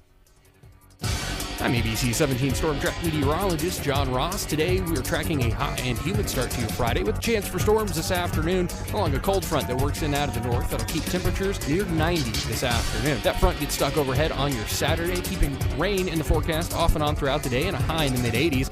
Warmer near 90 for Sunday. Continued chance for rain. Monday mostly dry, hot and humid though for the 4th of July. I'm meteorologist John Ross, and that's your ABC 17 Storm Track forecast on 93.9 The Eagle. Fox News, I'm Karen McHugh. While wrapping up the NATO summit in Spain, President Biden faced some questions about the high cost of food and gas back home. The reason why gas prices are up is because of Russia. Russia. The reason why the food crisis exists is because of Russia. Not true, howled critics, pointing out that even the Fed chair, Jerome Powell, recently testified on Capitol Hill that no, Russia's war in Ukraine was not the main driver of inflation and the burgeoning pain at the pump. No, inflation was high before, certainly before the war in Ukraine broke out. For the record, Powell's right. Gas prices were already high, way up, in fact, before the Russian invasion. Fox's Kevin Cork. The TSA says it screened nearly 2.5 million passengers at airports nationwide Thursday as July 4th travel gets underway. America is listening to Fox News. And now award-winning local news coverage with Brian Hauswirth on 93.9 The Eagle. 93.9 The Eagle News Time with Robinson's Cleaners. Robinson saves you time. It is 7:31. We're expecting another warm day today and a chance of rain in the forecast today and all weekend. We'll have your complete forecast coming up. Good morning, everyone. I'm Brian Hauswirth here. Some of the stories we're working on for you in the 7 o'clock hour. Columbia's police chief says the murder of infant Simone Daniels has been difficult for CPD officers and investigators. Chief Jeff Jones spoke on Wake Up Columbia. There's something about working kid cases that really hits a lot of police officers, and I think part of that is just the vulnerability of kids. Chief Jones says the infant Simone Daniels didn't have a chance. The infant's father, Stefan Fountain, is charged in Boone County Circuit Court with first-degree murder. The mother, 28-year-old Lavasha Daniels, charged with abandonment of a corpse. Infant's remains were found in a tire near Columbia's North Providence in August 2019. Now, Boone County prosecutors have charged Fountain with first-degree murder. That means they believe they can prove the infant's death was premeditated. The case is being handled by a veteran Boone County assistant prosecutor, Susan Barisi. She tells 93.9 The Eagle a decision has not been made yet about whether or not to seek the death penalty against Fountain. Missouri state troopers are reminding boaters it is illegal to discharge fireworks from a vessel. Highway Patrol Lieutenant Eric Brown is urging you to leave your fireworks in a safe place on shore. Lots of bad things can occur from that, from personal injury. You can cause a fire on the boat. Fumes in the boat engine can cause you issues. Troopers say there were 12 boating crashes in Missouri during the 2021 4th of July holiday, 8 injuries, 1 fatality statewide. Organizers from Columbia's 70th annual Fire in the Sky event on Monday urging you to not bring alcohol to the fireworks displayed Monday evening here in Columbia. They emphasize it's a family-friendly event at Stevens Lake Park on Broadway. They want you to bring your lawn chairs or blankets and celebrate with the community. The event will be on Monday evening, and the food trucks open Monday evening at 6:30. There'll be free shuttle services between all 6 parking garages on Monday evening between 5 and 11 and the park, and those shuttles will run continuously, so you won't have to pay to park on the garage, nor will you have to pay to use the transit bus. 20,000 people expected in downtown Jefferson City combined on both Sunday and Monday for the Salute to America event. And don't forget the Ashland Parade. The 4th of July Parade is tomorrow morning at 9 in Ashland. That will start at the Southern Boone Primary School on Henry Clay. Our news is brought to you this hour by WillettDentalAssociates.com. 93.9 The Eagle News Time, 7:34.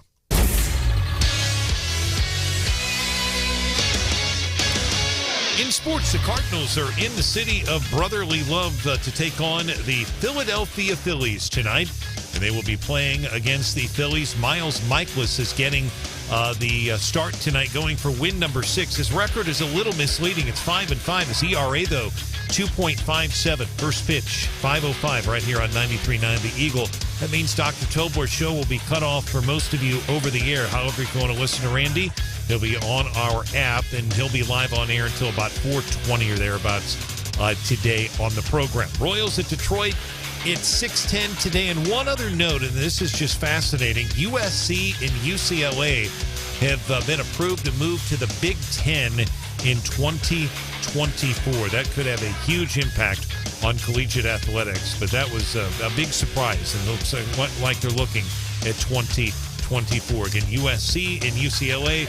For those of you who are traditionalists, keep in mind the Big Ten has always played the Pac-10 in the Rose Bowl, or at least most years. Not sure that'll be the case right now. We'll see what happens as all of this is still being worked out. Our news time, 7:35. 93.9 Eagle Eye Traffic. Traffic check, MidmoHires.com. Local companies are looking for local people, MidmoHires.com. Roads are quiet here in mid-Missouri, but road work is, for the most part, wrapping up right now. And if you're out and about, be careful, and also know that there's a large law enforcement presence, and they have radar guns out, and they are using them this morning. So you don't want to get caught speeding. Make sure you slow down, and also make sure on the water you wear your life jacket. That's something the Water Patrol is looking for as well this morning. Another update, 8:03, breaking news immediately. I'm Brian Hauswirth, 93.9 The Eagle.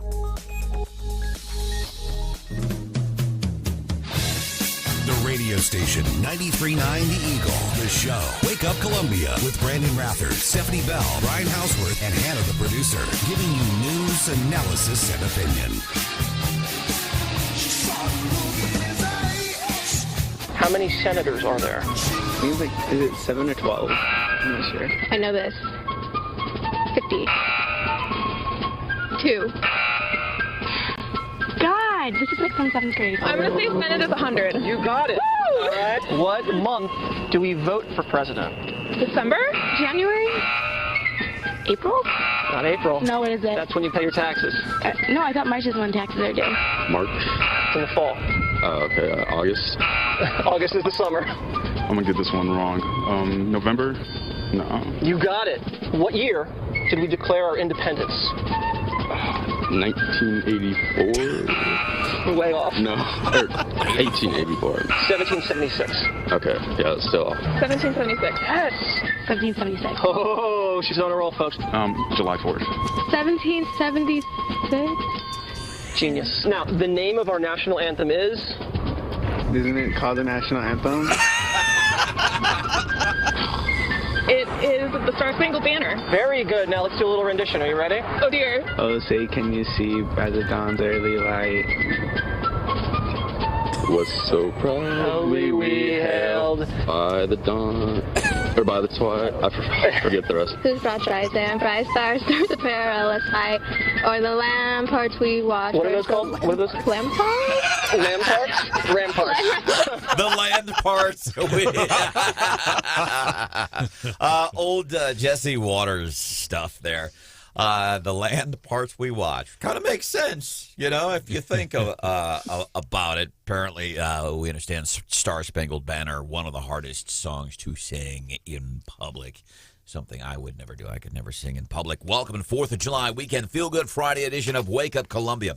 My name is Branden. Rathert, Hannah, and Steph back on Monday. So we have our news director, Brian Hauswirth, joining us in the studio. By the way, and there are big fireworks episodes all over the place this weekend. Jefferson City, salute to America. That's probably one of my favorites. Love the one they do there because there's the Missouri State Capitol. By the way, I don't know if you've had the opportunity to ever see other state capitals, our state capitol buildings. Our state capitol building really is beautiful, especially with the work that they've done over the years on it. Thank goodness they finally got that condom off that they had on there for a while. Come on, I know you. I don't want to be offensive, Sarah. I understand. It's too late, Branden Rathert. It is too late. You offended him when you first arrived here in September Years of 2015. But we would get so many people. It's like, that looks just like a giant condom on top because they had it. People thought it was tornado damage. I mean, it was crazy stuff. Yeah, crazy stuff. Yeah, you hear it all at the Capitol. But we have a beautiful Capitol and the fireworks against the backdrop of our state Capitol in the Missouri River. We're truly blessed to have that. There's some in Columbia. Ashland, there's fireworks all over the place. Brian Hauswirth's backyard. He lives on a golf course. So, Brian, everybody's piling up at Brian Hauswirth's house Saturday night. Now, Ashlands are actually Sunday, July 3rd, 9 p.m. at Southern Boone Area YMCA. So exactly, and of course the parade is tomorrow. But to Branden and your point, the biggest one in terms of the show and also in terms of the crowd is generally Jefferson City. Yes. It really is. Columbia's trying Stevens Lake Park this year. I've heard some grumbling from people on our Facebook page, but they're trying to do the best they can to get people there with the free shuttles, and you won't have to pay to park. But Jeff City's expecting about 15 to 20,000 over 2 days. So, and most of those will be there in the evening. The other big event down in Jeff City will be the parade on Sunday evening. That'll be huge. That'll be starting at, I believe, 6:15. All right. So, State Rep Sarah Walsh. Morning. My dad's name is Henry. Morning. And if you got to watch on the YouTube channel, you go to YouTube, just look for 93.9 The Eagle. As a matter of fact, I was hanging out with some folks at Atterbury Auction and Realty Company yesterday. And I walk in and I'm meeting with Tim and Marlo over there. Just really cool people. What they do at Atterbury Auction is just amazing. It's online auction stuff and not like eBay. I mean, the old properties and stuff like that. Anyhow, there's a client in there, and I walk out, and it was kind of funny because she said, "You look familiar." And I usually have two reactions. Wanted posters. Yeah. Well, yeah, I'm like, oh, crap. Did you used to hang out at the dive bar, too? Uh-huh. And then the other reaction, perhaps we've met before. She says, "I've seen you on the radio." And it was funny because other people it was kind of like that half laughing and half, what the heck are you talking about? But she watches on the YouTube channel, so I thought that was cool. But if you're watching on our YouTube channel, you just go to YouTube, search 93.9 The Eagle, and we can wave at our cameras. You'll notice that we are all wearing red. That's something that Hannah started over a year ago. And the reason we wear red is to remember everyone deployed. And I think it's really cool. We still have people, even when we're in peacetime, we still have people deployed to other parts of the world. And that means we still have family members at home here that are without their spouses, that are without other family members. And so we do this. And when we say we do it, we're not saying it, say, look at what we, it's not virtue signaling.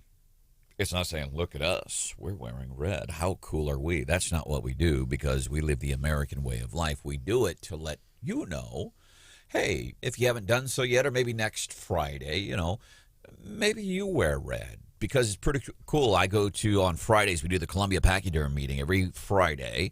And I do specifically want to go today. Dustin Stanton, who is appointed to a county-wide position by Governor Mike Parson. Treasurer, and he's got the egg thing going with him and his Mark. Toured that. Yeah, I mean, it's so impressive, as a matter of fact, that the dude that owns Facebook, whatever his name is, Mark, came to their egg farm to see what they were doing. So Dustin Stanton, county treasurer, the lone Republican in countywide office, as far as I know, he is speaking at today's Columbia Pachyderm meetings. They do that at noon every Friday at Dickey's Barbecue.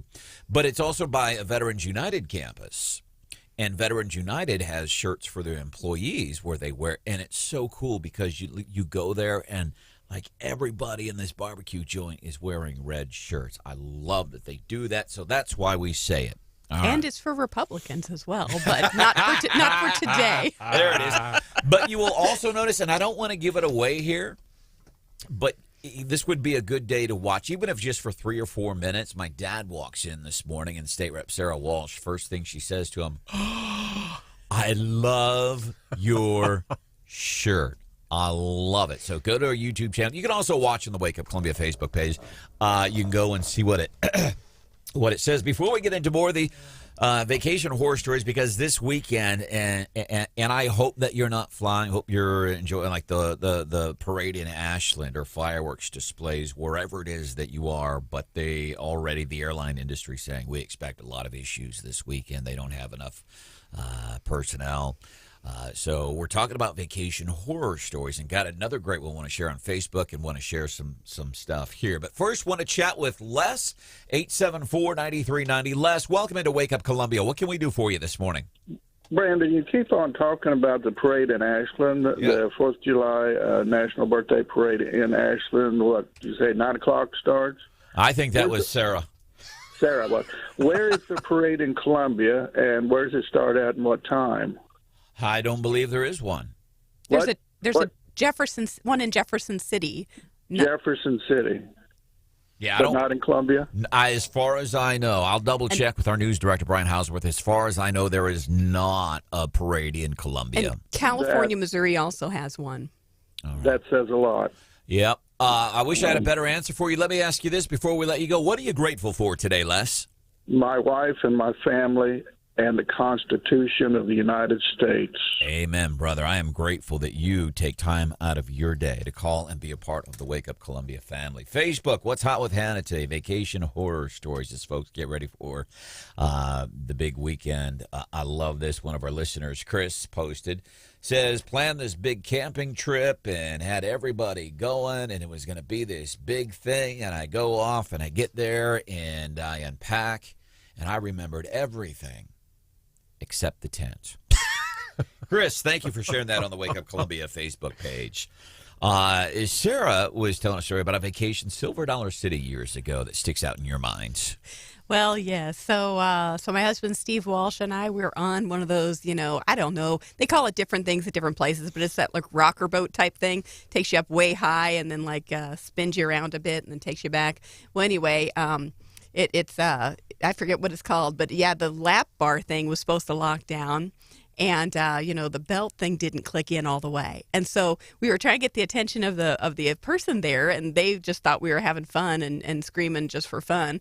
So they kind of ignored us. We went up and down, and the thing kept like pulling open every single time that the gravity was forced against you. It was terrifying. We had actually, when we were done with it, sit down, take a break, and never go on something like that again. That's got to be incredibly frightening. It was terrifying. Now, again, there was like a secondary emergency thing, but we were afraid that might, because there was like 2 steps, and one of them was not secure. But because here's what's happening: you're screaming Yeah, because you're screaming because you're like stop, and they're just like hey, and the 16-year-old ride they're just waving at operator, you. Yeah. Oh, look at that couple. They're having a great time. There should be a special signal or something for help. Which reminds me, Dad, I don't know if you remember this, and as a matter of fact, I want to thank Corey. Texting 874-9390, talking about some of the old. The Screaming Eagle is still at Six Flags. That's a big old wooden roller coaster. I didn't know that was still there. It's been 10 years since I've been to Six Flags, but years ago, and this was kind of a big deal for us because we didn't have a lot of money. But I don't know how you guys did it. We're able to scrape enough money for one night to take the family to Six Flags.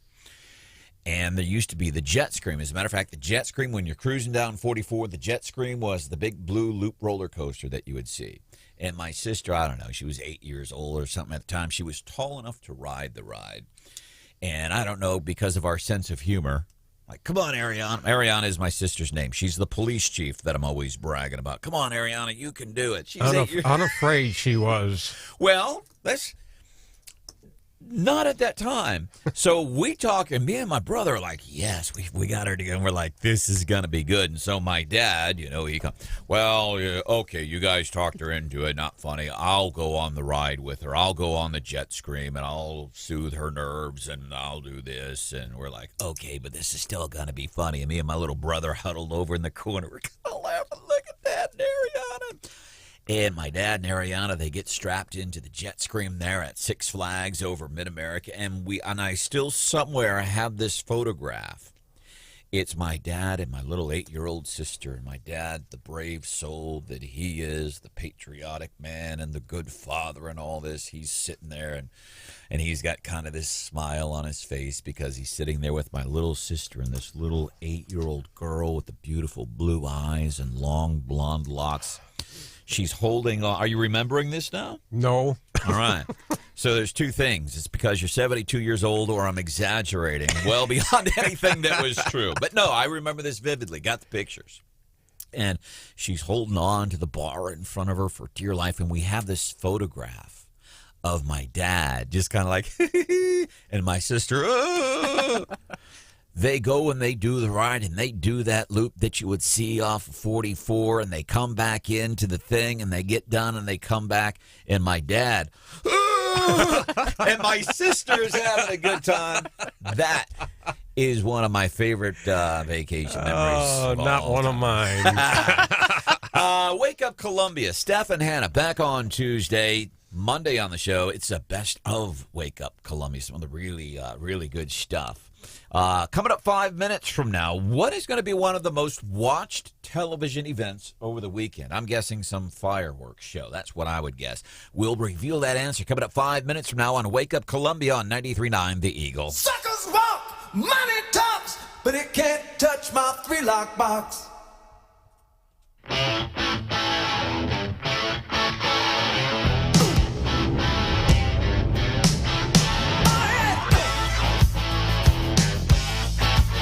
Good morning, I am Branden Rathert for Atterbury Auction and Realty Company, AtterburySells.com. As a matter of fact, I was just there yesterday. I was telling you a few minutes ago. And Atterbury Auction and Realty Company, they are simply changing the game, if not leaders in the state of Missouri, about how the game of auctions is done anymore. It's done online. It's done online at AtterburySells.com. There's a property, Country Club.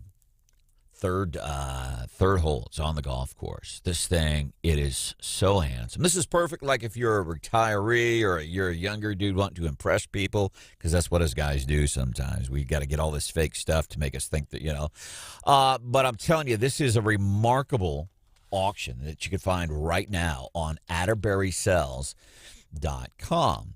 So it's a condo, third fairway, Country Club of Missouri, 2 bedrooms, and this incredibly cozy loft. How many people you know that have a loft in their house? That's right. Not very many, but you would have it. Gas fireplace. There's a deck that overlooks the golf course. Life is good.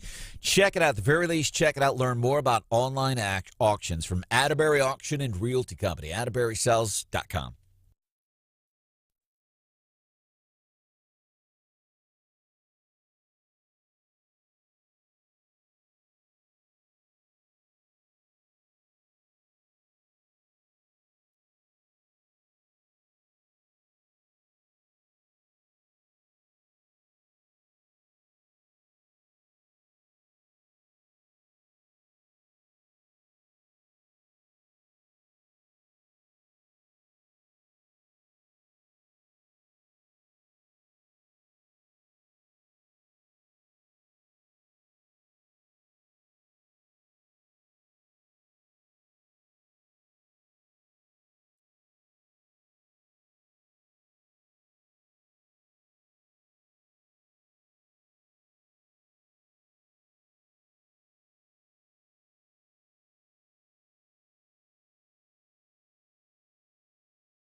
the talk show for awesome folks like you. Wake Up Columbia, 93.9 The Eagle.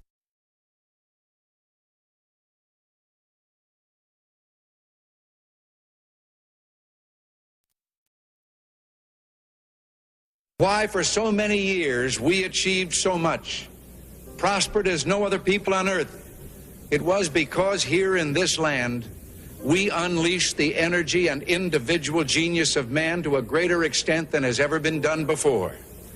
Freedom and the dignity of the individual have been more available and assured here than in any other place on earth. I had a friend the other day says, man, and yeah, I'm a conservative, independent, libertarian kind of, people are like, well, you're a conservative. You do a conservative talk show. I guess people call it conservative. Say I'm American.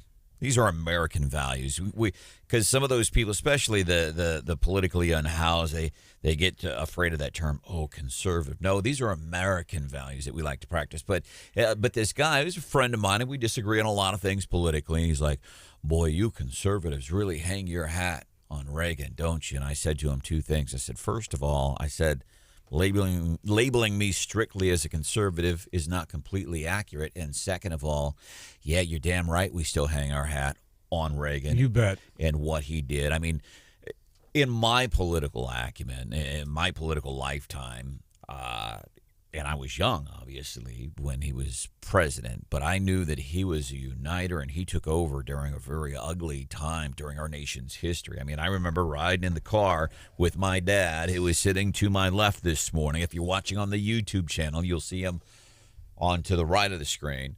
I remember waiting in those lines for gasoline.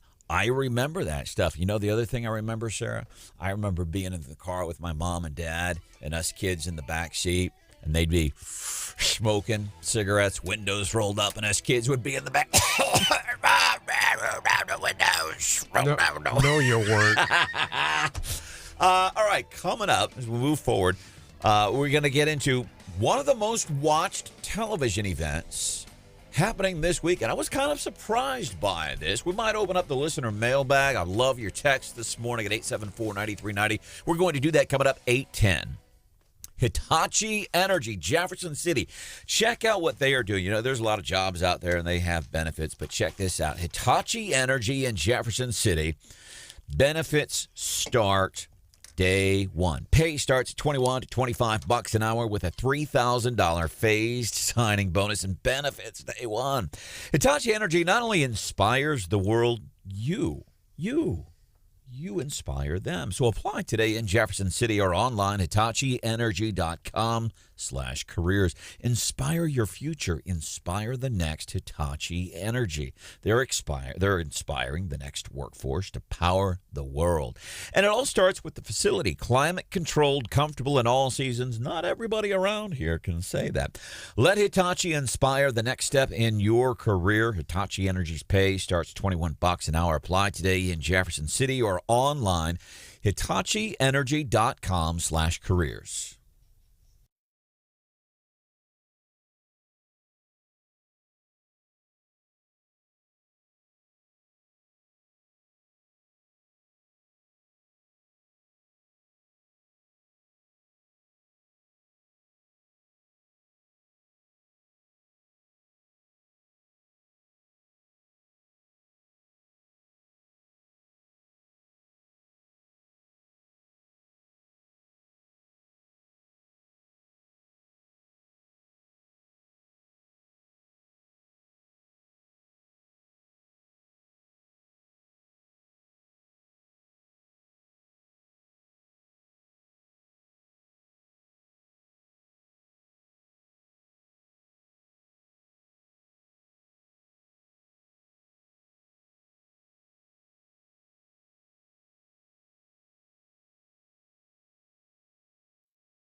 A lot of Americans are hitting the road. I'm Dave Anthony, Fox News. 47 million of us expected to travel this 4th of July weekend. AAA says that's almost 4% more than a year ago. And we're paying gas prices that are $1.72 a gallon more than then, though they are down 17 days in a row, 17 cents off the record high. Some are relying on airlines that have had issues lately. I still trust them. I just think they have to just work through whatever they're going through. About the same amount of people traveling this weekend as they did in 2019. The airlines not at all ready for that, with not enough labor, not enough resources. Kurt Knudsen, the cyber guy, reporting for Fox from the airport in Los Angeles. There are 226 flights canceled, 2 are from or within the U.S., and FlightAware reports more than 700 are delayed. A week after the Supreme Court ruling ended the federal legal right to abortions. Today, President Biden will meet virtually with Democratic governors from 7 different states. Their goal is to try to find ways to protect abortion access. Fox's Alexandria Hoff. More than a dozen Republican-led states have abortion bans or plan to have them, but judges in some have temporarily blocked that. In Florida, Louisiana, Texas, and Utah, and Kentucky, where at least one law enforcement officer is reported dead. A day after a domestic disturbance they responded to in Floyd County led to a shooting. Several others were injured. The suspected gunman is in custody. In Ukraine, Russian missile strikes in a coastal town near Odessa have killed at least 19 people with an apartment building one of the targets hit. It's a rallying cry for people of goodwill from every part of the planet who have stood together. That's Defense Secretary Lloyd Austin today in Germany, saying we're helping Ukraine defend its freedom. An additional $800 million in U.S. military aid is coming. American basketball star Brittany Griner's trial started today in Russia. She's been detained there since February, accused of having vape canisters with cannabis oil in her luggage. That's led to drug transport charges. America's listening to Fox News. The economy is headed directly for a disaster. The Fed can either raise rates to lower inflation and trigger a stock and housing market crash, or it can keep rates low and potentially cause hyperinflation. That is why you must take action to protect your savings right now. Hi, this is Stephen K. Bannon, and I urge you to diversify your retirement account out of paper assets and into physical gold. The Birch Gold Group IRA is what I recommend to all my family and friends. And today, Birch Gold is giving away a free information kit about how gold IRAs work. To get your free copy, just text the word PROTECT to 989898. It's crucial for you to get this information before an economic disaster is in full swing. Again, text PROTECT to the number 989898 to get your free information kit on gold. There's no obligation or purchase required, so do it now. Text PROTECT to 989898. Action, action, action. Use your agency. Take action today. And now award-winning local news coverage with Brian Hauswirth on 93.9 The Eagle.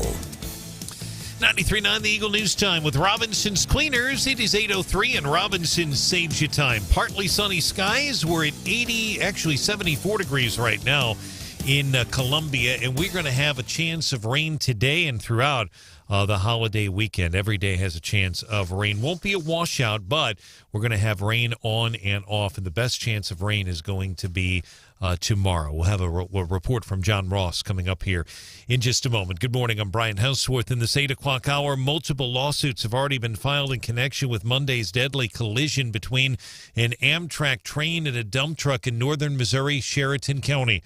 That derailment happened about 80 miles northwest of Columbia, near the town of Menden. Kansas City television station KMBC is reporting that Amtrak and Burlington Northern Santa Fe Railway have filed a federal lawsuit. They are alleging that the Brookfield company that owned the dump truck failed to properly train its driver. Speaking of the dump truck, the widow of the dump truck driver has filed her own lawsuit. She is suing the county in this case, and she is also suing the railroad. There's a number of passengers who have sued as well. It's a bit confusing. Some of these are state lawsuits, some of them are federal, but again, the big one is the one that Burlington Northern Southern has filed a federal suit alleging the dump truck company did not train its driver properly. Meantime, Missouri state troopers are reminding voters it is illegal to discharge fireworks from a vessel. Highway Patrol Lieutenant Eric Brown urging you to leave your fireworks in a safe place on shore. Lots of bad things can occur from that, from personal injury. You can cause a fire on the boat. Fumes in the boat engine can cause you issues. Troopers will be visible on the Lake of the Ozarks and other waterways all weekend. They're enforcing all the boating laws. Troopers say there were 12 boating crashes in Missouri during the 2021 4th of July holiday, resulting in 8 injuries, 1 fatality as well. Boone County prosecutors have charged Stefan Fountain with first-degree murder for the death of his infant daughter in 2017. Now, as of this morning, he is still jailed without bond in St. Joseph. He is not in the Boone County Jail. That means it's very unlikely he will be arraigned today because he's still, as we speak right now, in St. Joseph. The case is being handled by veteran Boone County Assistant Prosecutor Susan Barisi. She tells 93.9 The Eagle a decision has not been made yet about whether or not to seek the death penalty against Fountain. Thousands of people are expected to be at the Missouri Capitol in Jefferson City on both Sunday and Monday for Salute to America.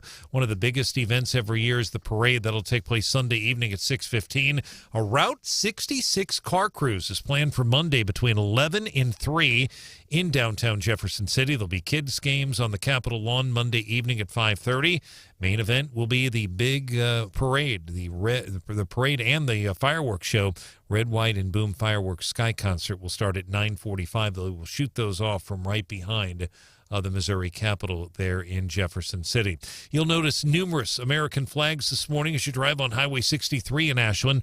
Ashland Betterment Coalition spokesperson Alicia Ozenberger says dozens of participants have registered for the parade. Now, that's not all floats. Some of those are tractors, some of those are horses, some of those are floats, some of those are walkers, but we have about 50 people registered for the parade. Tomorrow morning's parade will start at 9 at the Southern Boone Primary School. It's on Henry Clay. There'll also be a tractor show that'll get underway tomorrow at 10, right after the parade in Ashland. They'll also have a free picnic lunch for the community. They invite everyone out 10:30 to 12:30 at the Meadows.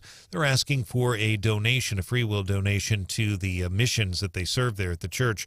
They'll be grilling burgers and hot dogs. They'll have chips and beverages as well in Ashland. And a reminder for those of you in Columbia, GoComo Transit buses will provide free shuttles on the 4th of July evening to Stevens Lake Park. They'll start at 5, go all the way to 11 o'clock. You won't have to pay. It'll be free, and they will pick you up at the 6 city parking garages, take you right to Stevens Lake Park, and go back in the evening. That park, by the way, at Broadway and Old 63, Stevens Lake Park, and they also will have a handful of spots there at Boone Hospital Center. Our news is brought to you in the 8 o'clock hour by the Callaway Bank. They're with you for the moments that matter. Callaway Bank, member FDIC, equal housing lender. 93.9 The Eagle News Time is 8:07.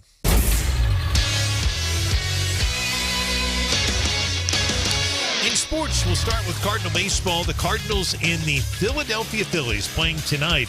First pitch is at 5:05 right here on 93.9 The Eagle. That means our pregame coverage will start at about 4:15 on the Cardinals Baseball Network. Tom Ackerman will have your pregame coverage from the network today. Scotty Warman with your postgame coverage from the network as well, and KMOX. And no game to recap because the Cardinals were idle yesterday. Royals were also idle yesterday, so no game to recap for them. Royals on the road. They'll take on Detroit this evening. And USC and UCLA heading to the Big Ten, according to reports, starting in 2024. Our news time is 8:08. I'm ABC 17 Storm Track meteorologist John Ross. Today we are tracking a hot and humid start to your Friday with a chance for storms this afternoon along a cold front that works in and out of the north. That'll keep temperatures near 90 this afternoon. That front gets stuck overhead on your Saturday, keeping rain in the forecast off and on throughout the day and a high in the mid-80s.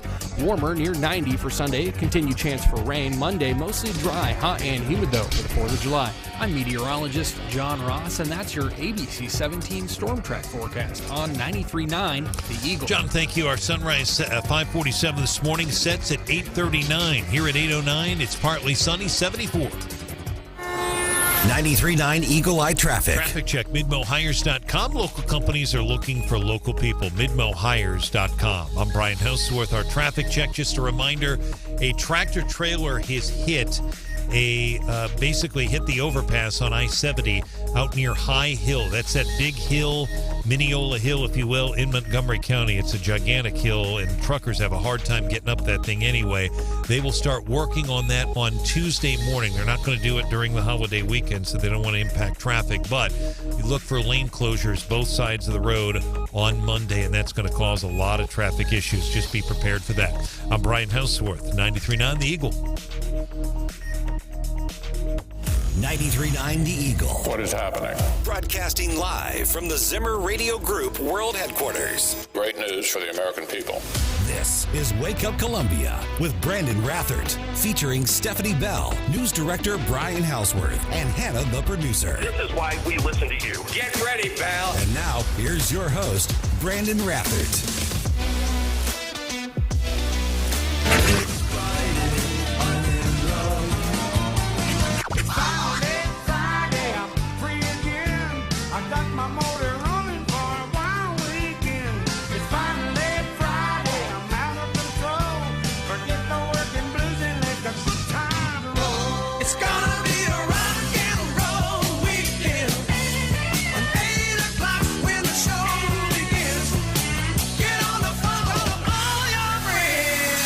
The president has been very clear in making sure that he does everything that he can to elevate pain that American families are feeling when it comes to gas prices. Tell him it's going to be a rock and roll weekend. I don't want to beg, I just want to bang on the drum all day. I'm going to bang. That's one of the reasons you should be watching Wake Up Columbia on our YouTube channel. You go to YouTube, search 93.9 The Eagle. You can watch live every morning. So as we were playing some of that audio there from White House Press Secretary Karine Jean-Pierre, there were 4 different reactions to that. Sarah was laughing. Hilarious. Sarah Walsh, state Freudian representative. flip. Right? She's in this morning. Hannah and Steph, they're back on Tuesday. She was laughing. I think my dad gave me the disappointed father look. Maybe laughed a little bit. Brian was also giggling, but there was probably more of the disappointed father look from Brian Hauswirth, our news. Brian is clearly the adult in the room on any given day. So here's what happens when Hannah leaves. She says, Brian, you got to be in control here of what happens. And Brian says, when it comes to that audio from White House spokesperson Karine Jean-Pierre, when one of the things she said this week, that he does everything that he can to elevate the pain that American families are feeling when it comes to gas prices. Probably need some context. Oh, there. man. we probably have to play the full clip there. All right, so the accuracy matters. Yeah, absolutely. Oh, I can't find it. Here's what. Now you sound like ABC. Right? Incidentally, and the other voice you hear is my dad. His name is Henry. Our phone number, 874-9390. This is Wake Up Columbia. My name is Branden Rathert. If you're new, especially want to welcome you. If you've been a part of the family for a while, especially want to welcome you too, man. Welcome into it. We try to cover these things and explain how some of these things in life, how they affect you directly. And it's not conservative talking points. It's American talking points, all right?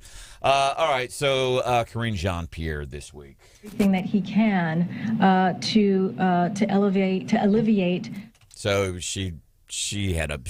I do it all the time. All right. A couple of other things I wanted to mention. We're talking about a lot of events happening this weekend, and I wanted to make sure that I mentioned this too. Obviously, the big fireworks thing in Jefferson City. If you've never done that there, that is so cool. The backdrops of 4th of July fireworks in the nighttime sky over the Missouri River against the backdrop of the capitals, of the few state capitals that I've been to in America. We have a beautiful Capitol building. Yes, we do. We do. It's just a beautiful sight. Travis wanted to remind me there is also a parade in Fulton this weekend. There is a parade tomorrow in Ashland. A lot of events happening if you're looking for parades. Ashland tomorrow. It's Sunday tomorrow. It's Sunday at the parade. The parade is at 9 tomorrow morning, and then the tractor shows after that. But the fireworks are Sunday at 9 p.m. And then in California, Missouri, which we have not spoken about yet, Montauk County, 10 a.m. on July 4th, parade as they do every year. Begins on Smith Street, runs through downtown. To the listeners in that part, shout out to you guys, because I know that you're there. When I was knocking doors in that part of the district, everyone's like, hey, we hear you on the Eagle. So shout out to all my Montague County friends. Very cool. That's awesome. Brian, there's no parade in Columbia? No parade in Columbia. And here's the interesting thing about that, Henry, and Representative will remember this. Not that long ago, there used to be a big parade for Memorial Day. It was a big deal. Now, I went down there. Maybe it's because of the pandemic. The only event on Memorial Day, and it was a big one, was and I saw you that day, Representative, that was the Veterans Day. This was Memorial Day. This was a couple weeks ago, about a month ago. But they did the tap ceremony and everything. But they used to have a parade. I'm a little surprised there's not one here, but I don't remember one taking place in Columbia. I don't remember one. They do have a Christmas parade, and they have some other ones, but the Ashland parade is really probably, and I'm not sure about California. I don't want to leave Fulton out, but the Ashland parade's a big deal. A lot of people come out. They are all big deals. They are. I agree. On America's birthday to celebrate. Pretty amazing. Amen. Stephanie Bell, actually, in her role as an older woman, is going to be taking part in that parade. Alder woman. Not older woman. Man, Hannah must have left everybody in charge today. My name is Branden Rathert. Something we can do for you, 874-9390, 874-9390. We were talking about what's hot with Hannah today. We do it every day, 7:25-ish, and it's vacation horror stories. And if you want to look at some interesting things that have happened, people's vacations over the years, I love that the Wake Up Columbia family is so open. I mean, you guys go to our Facebook page and you share some of these stories. They're incredible. Sarah and I were talking about two of our memorable vacation experiences had to do with roller coasters. And Tina wanted to check in on roller coasters at 874-9390. Tina, what can we do for you? Good morning, people. Good morning, my dear Sarah. Good morning, my dear Tina. This was a scrambler like, and it would go up in the air and over, way up in the air, and it had a cage that went across, a bar that goes across in front of you, and then a bar that holds that bar into place. Well, I didn't have a spouse with me. I had a 3-year-old little boy with me. Uh-oh. And as soon as we got up to its highest peak, the bar that holds this bar across in front of us started swinging back and forth. Oh. Wow. We were the last ones on, and I mean, it just got up there, and I screamed. I was good. I was nice. About 5 times, 6 times, I said, "Stop this thing, stop!" And finally, I used a few extra words, and I said, Tina, thank you for the phone call. We love you for being a part of the Wake Up Columbia family here on 93.9 The Eagle, 874-9390. Reggie, welcome into a Feel Good Friday. What can we do for you, man? It is a Feel Good Friday. You know, I started listening to you about a year ago, and I tell you, I'm glad I listened this morning. I wake up in the morning, and as soon as my life leaves for work, I turn on Branden. You know, I never know what to expect from you, but this morning... I never knew what to expect from him either, Reggie. Dude, you're not going to be able to outdo this. Okay. I have a new term for the White House. I'm listening. The gas staff. The gas It's not staff. just Biden anymore. It's the whole staff. Oh, my gosh, it's spreading. But thank you so much. That just, you know, I woke up with the blues, and I made it to work with a big old smile on my face because of your show and what you just shared. Well, thank you. Funny. Let me ask you real quick, why you got the blues today, man? Why do I got the blues? Yeah, or why did you? I did not want to work today. Oh, okay. So it's one of those things. I was wanting a 4-day weekend instead of 3. Yeah. But that's okay. But yeah, you're going to be okay today, aren't you? Oh, always. Hey, Reggie. I'm always okay. We I really like your show. Well, thank you. We appreciate you being a newer member of the Wake Up Columbia family, and hopefully you'll tell some of your friends, like, hey, you got to hear what they do. They cover the news. They explain it real simply, how these things affect you, and we have some fun, too. Reggie, we love you, brother, man. It is so nice to meet you. Thank you. 874-9390. Brenda in Harrisburg this morning. Good morning, Brenda. What can we do for you? Oh, well, you guys were talking about parades, and it got me thinking about my high school years. And I can remember getting up at the crack of dawn and, getting dressed in my Hickman marching band uniform and putting my ascot on and my plume on my hat and just heading off to parades downtown, and I just wonder if, with the lack of parades in Columbia and all that, what are the high school bands doing to practice their marching band routines to, go to competitions and stuff? I know Fayette has an awesome marching band. They do well in competition. As a matter of fact, I think, Brenda, and I don't have a good answer for that question. I do wonder what they do nowadays with less of these parades. Because it's one thing to practice, but to get out and perform in front of an audience is a different thing. Yep. That's why I don't do stand-up comedy anymore. I can hide in this studio and do this. I can't get on stage in front of several hundred people and do it. And I think, didn't Fayette Memorial Day, whether it was this year, last year, or before, I think, didn't they march in one of the Washington, D.C. parades or the Macy's Thanksgiving Day parade, I thought? There was a team that went to Macy's. Yeah. And I think Centralia's been there, too. Brenda, what are you grateful for today? Oh, my husband, we had to drain the pool. We had to drain the pool, and he was griping about having to do it, but I didn't want the grandkids swimming in a bunch of chemicals because we couldn't get it straight, so we're starting all over. He's building a retaining wall and back behind the house. He's a good guy. Oh, man. Families are a beautiful thing. Brenda, it is so good to hear from you, and I love right. that kind of stuff. Thank you, guys. Oh, and not to mention, shout out to my nephew, Zach, who came in from Colorado, and we put him to work. Like a good conservative. I know why, right. Brenda, thank you. I think Brenda's grateful because she's got everybody else in the family doing Delegation. Delegation. Doing all the heavy lifting this morning. Amy, via text, 874-9390. Centralia, one of the things Centralia is famous for, they are famous for being the home of Hannah, the producer. They are famous for Anchor Fest, and then the flags they put up in the cemeteries. They're doing that again this weekend. All right, time for one more phone call, and then we want to get into the morning bell business news with that little twist that only Stephanie Bell can give you. And I know I keep mentioning this, but I'm forgetful. What most people expect to be the most watched television event this weekend. We're going to do that 5 minutes from now. Carter, welcome into the show. What's on your mind, bud? What's going on? What's up?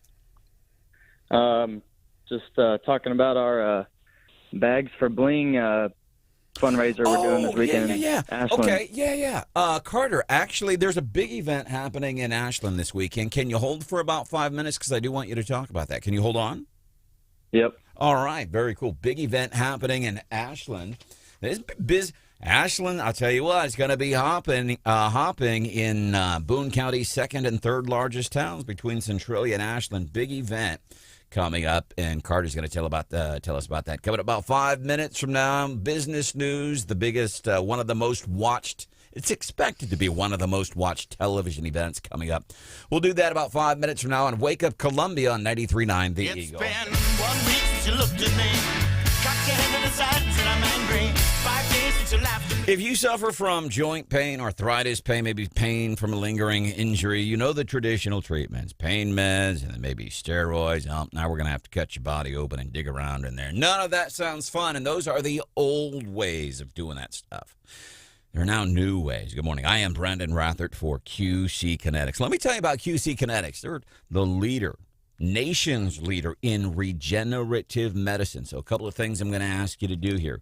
Research on your own. You know somebody, or maybe it's you, that's been dealing with pain, can't find a way to deal with it, don't want to try the old ways, want to try something new. A couple of things. You look up on your own. You can take my word for it, but I know you're going to look up regenerative medicine. All right, check it out. And then the next thing I'm going to ask you to do is maybe then call QC Kinetics to learn more. 573-545-5588. 573-545-5588. It's a phone number for QC Kinetics. And then the other thing I'm going to ask you to do, if you know somebody that's suffering pain and they've just not found anything, turn them on to QC Kinetics, have them research the regenerative medicine, and then have them call QC Kinetics 573-545-5588.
Wake Up Columbia with Branden Rathert. Mid-Missouri is listening. Good morning, 8:28 time for the Morning Bell Business News with that little twist that only Stephanie Bell can give you. And the twist today is I'm doing it. Stephanie's back on Tuesday along with Hannah, the producer. A lot of stuff on the TV this weekend. One of the most watched television events expected to be, Dad, what would you guess? Some fireworks show? Some fireworks show, probably Washington, D.C. Sarah Walsh, state rep, what would you guess? I think that's probably good. Yeah, that's probably a good guess. Nathan's hot dog eating contest. Hey, that's fair. That's fair. About 2 million people will turn on the TV to watch. That's what's expected. 2 million people will turn on the TV to watch other people. And the rest of us are eating hot dogs. Yeah. It's like bowling. I don't want to turn on the TV and watch bowling. Bowling? No. I don't mind to go bowling. I don't want to watch other people bowl. Or golf. Yeah, just not entertaining. All right, before we get on to the next thing, Carter checked in, 874-9390, apparently a big event. Oh, I know what this is. Big event happening in Ashland this weekend besides 4th of July stuff. Carter, you got about 60 seconds here. What's happening in Ashland this weekend that you wanted to talk about? Yeah, we got a big fun cornhole tournament going on at Woody's in Ashland on Saturday.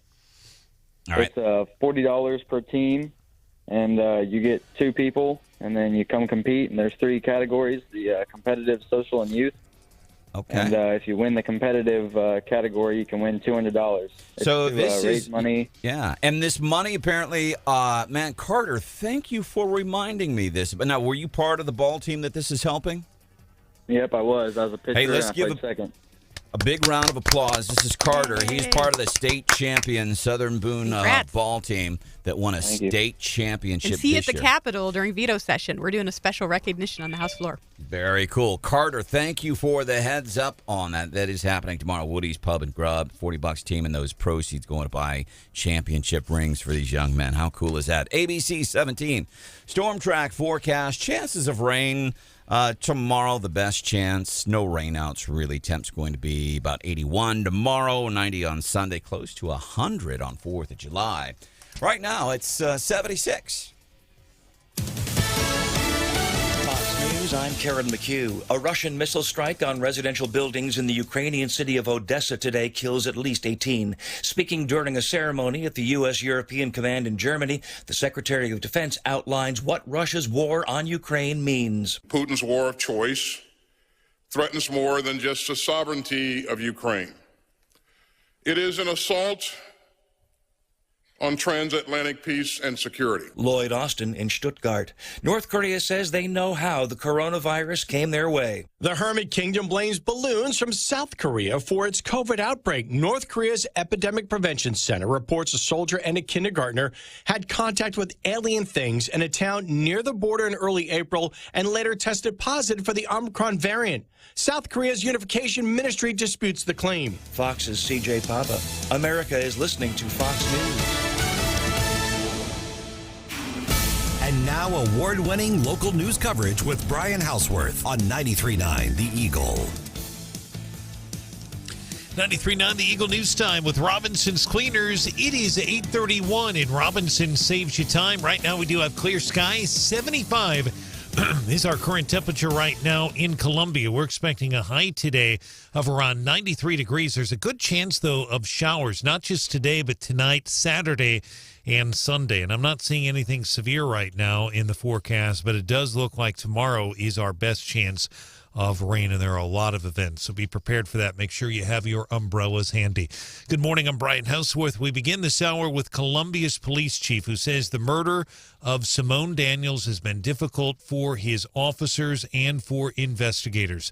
Columbia Police Chief Jeff Jones spoke on Wake Up Columbia, and he also talked about the main suspect who's charged with first-degree murder, Stefan Fountain. In those statements and in the investigation, we found that there had been a desire and an effort, at least spoken, to kill Simone prior to Simone being killed. Chief Jones says the infant Simone Daniels didn't have a chance. Stefan Fountain is charged with first-degree murder. The mother is charged with abandonment of a corpse. The infant's remains found in a tire near Columbia's North Providence, August 2019. Now, the prosecutors have charged Fountain with first-degree murder. That means they believe they can prove the infant's death was premeditated. The case is being handled by a veteran Boone County prosecutor, Susan Barisi. She tells 93.9 The Eagle a decision has not been made yet about whether or not to seek the death penalty against Fountain. Organizers from Columbia's 70th annual Fire in the Sky event on Monday urging you to not bring alcohol to the fireworks display. They'll have their event Monday evening, the fireworks there at Stevens Lake Park, and they will be providing transit buses, free transit buses, shuttle services, if you will, between all 6 city parking garages and the park. They'll run those between 5 and 11 continuously. Free parking in the garages as well. Salute to America, expecting anywhere from 15 to 20,000 people. That's both Sunday and Monday combined. The carnival will open in downtown Jefferson City Sunday at noon. The kids' games on the Capitol lawn Monday at 5:30, and the big event, the Red, White, and Boom Fireworks Sky Concert at 9:45. And another fireworks display that we're getting some interest in from some of our listeners is in Cooper County. That'll take place at the fairgrounds there in Booneville.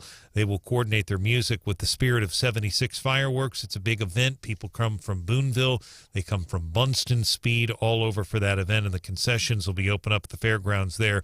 5 o'clock, the fireworks will be on sale all day there in Boonville. And one other quick note, the governor has called a press conference for today, 2 o'clock at the Capitol in Jefferson City. He'll announce some details about some vetoes and some other bills he is signing. We're getting word from one of our legislative sources. The governor will be signing a bill today that will make archery Missouri's official state sport. So archery about to become Missouri's official state sport under a bill about to be signed into law today. That according to one lawmaker in the know. Our news time, 8:34.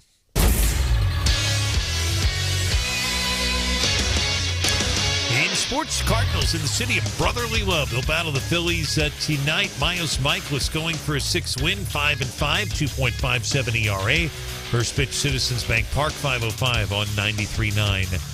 The Eagle, that means Randy Tobler's show will be cut short on air, but you can catch his show on the app. Royals at Detroit, 6:10. You'll hear that game on your Royals affiliates. Not here, obviously, with Zimmer, but Royals will be on TV as well. And worth mentioning again, Southern Boone High School there in Ashland. The baseball team won the state championship. Just amazing story there. They will be the grand marshals for the parade tomorrow morning at 9 in Ashland. Also, 2 young athletes on the track and field team that came in first place. They'll also be grand marshals. Congratulations to all those young people. They will be out and about, and they expect a big crowd tomorrow. Our news time, 8:35. 93.9 Eagle Eye Traffic. Traffic check, MidmoHires.com. Local companies looking for local people. MidmoHires.com. Find a job, post your job opening today. Our roads are pretty quiet here in mid-Missouri. If you want to report a traffic issue, give us a call or a text. Our number is 573-874-9390. For team coverage in less than 30 minutes, we have breaking news immediately. I'm Brian Hauswirth, 93.9 The Eagle.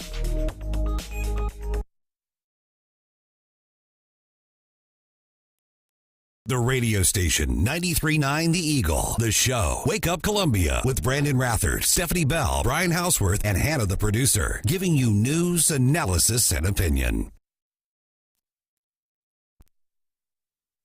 So you're going to tell me that you don't have no black cats, no Roman candles, or screaming mimes? No. Oh, come on, man. You don't got no lady fingers, buzz buttles, snicker bombs, church burners, finger blasters, gut busters, zippity doo-dahs, or crap flappers? No, I don't. You're going to stand there owning a fireworks stand and tell me you don't have no whistling bungholes, no spleen splitters, whisker biscuits, honky lighters, Husker do's, Husker don'ts, cherry bombs, nipsy daisers, with or without the scooter stick, or one single whistling kitty chaser? No, because snakes and sparklers are the only ones I like. Well, that might be your problem. It's not what you like, it's the consumer. Joe Dirt, 4th of July fireworks. Brian, I'm going to have you ever seen the movie Joe Dirt? I have not, but I got a kick out of that clip. Yeah, it's a decent movie. It's okay. A little juvenile. Probably not your style. Probably not, but I enjoyed that. But, when you were playing that, Brand, I was thinking of movies, and I don't want to get off topic, but movies the 4th of July, and I can't help but think of Mayor Larry Vaughn, the mayor of Amity in Jaws, about the beaches will be open for the 4th of July weekend.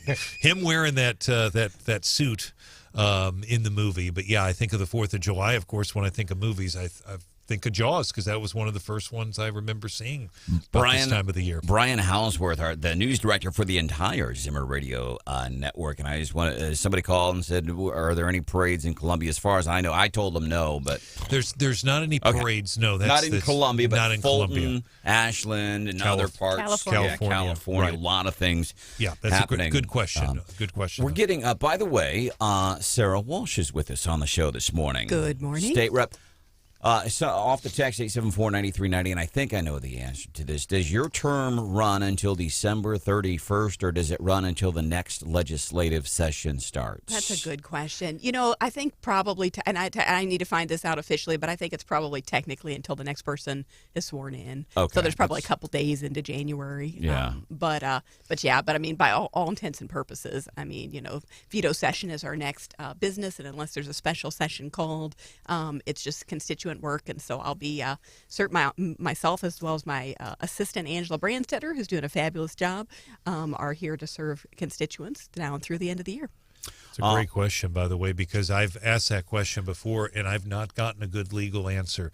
Technically, I don't think they know, because technically you're the state representative, but you're going to be out of an office, so if people need help, I don't know who they call there for that last month. So yes, so it still would be my assistant Angela Brandstetter. So we're still on duty serving, even if they move the offices after veto session and into December to basically do a thing. So the way that works is a day after swearing in, the next day after the election in November, the day after that, the caucus will convene and they will elect essentially the next caucus leadership and stuff like that, and so then those folks get their offices, and everybody else is a pecking order below that based on seniority.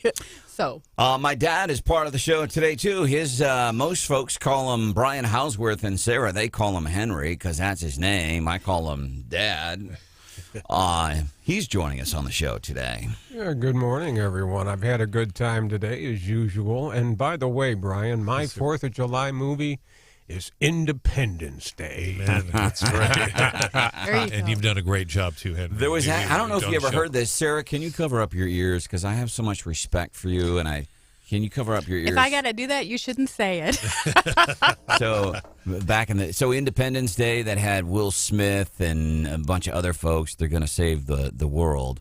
And that was late 90s, I think it came out? I want to say 96. Okay. Yeah. And, of course, that was during the Bill Clinton era, and I was doing Top 40 radio at the time. People always laughed. They're like, you did Top 40 radio? My dad can vouch. Fact check me, Dad.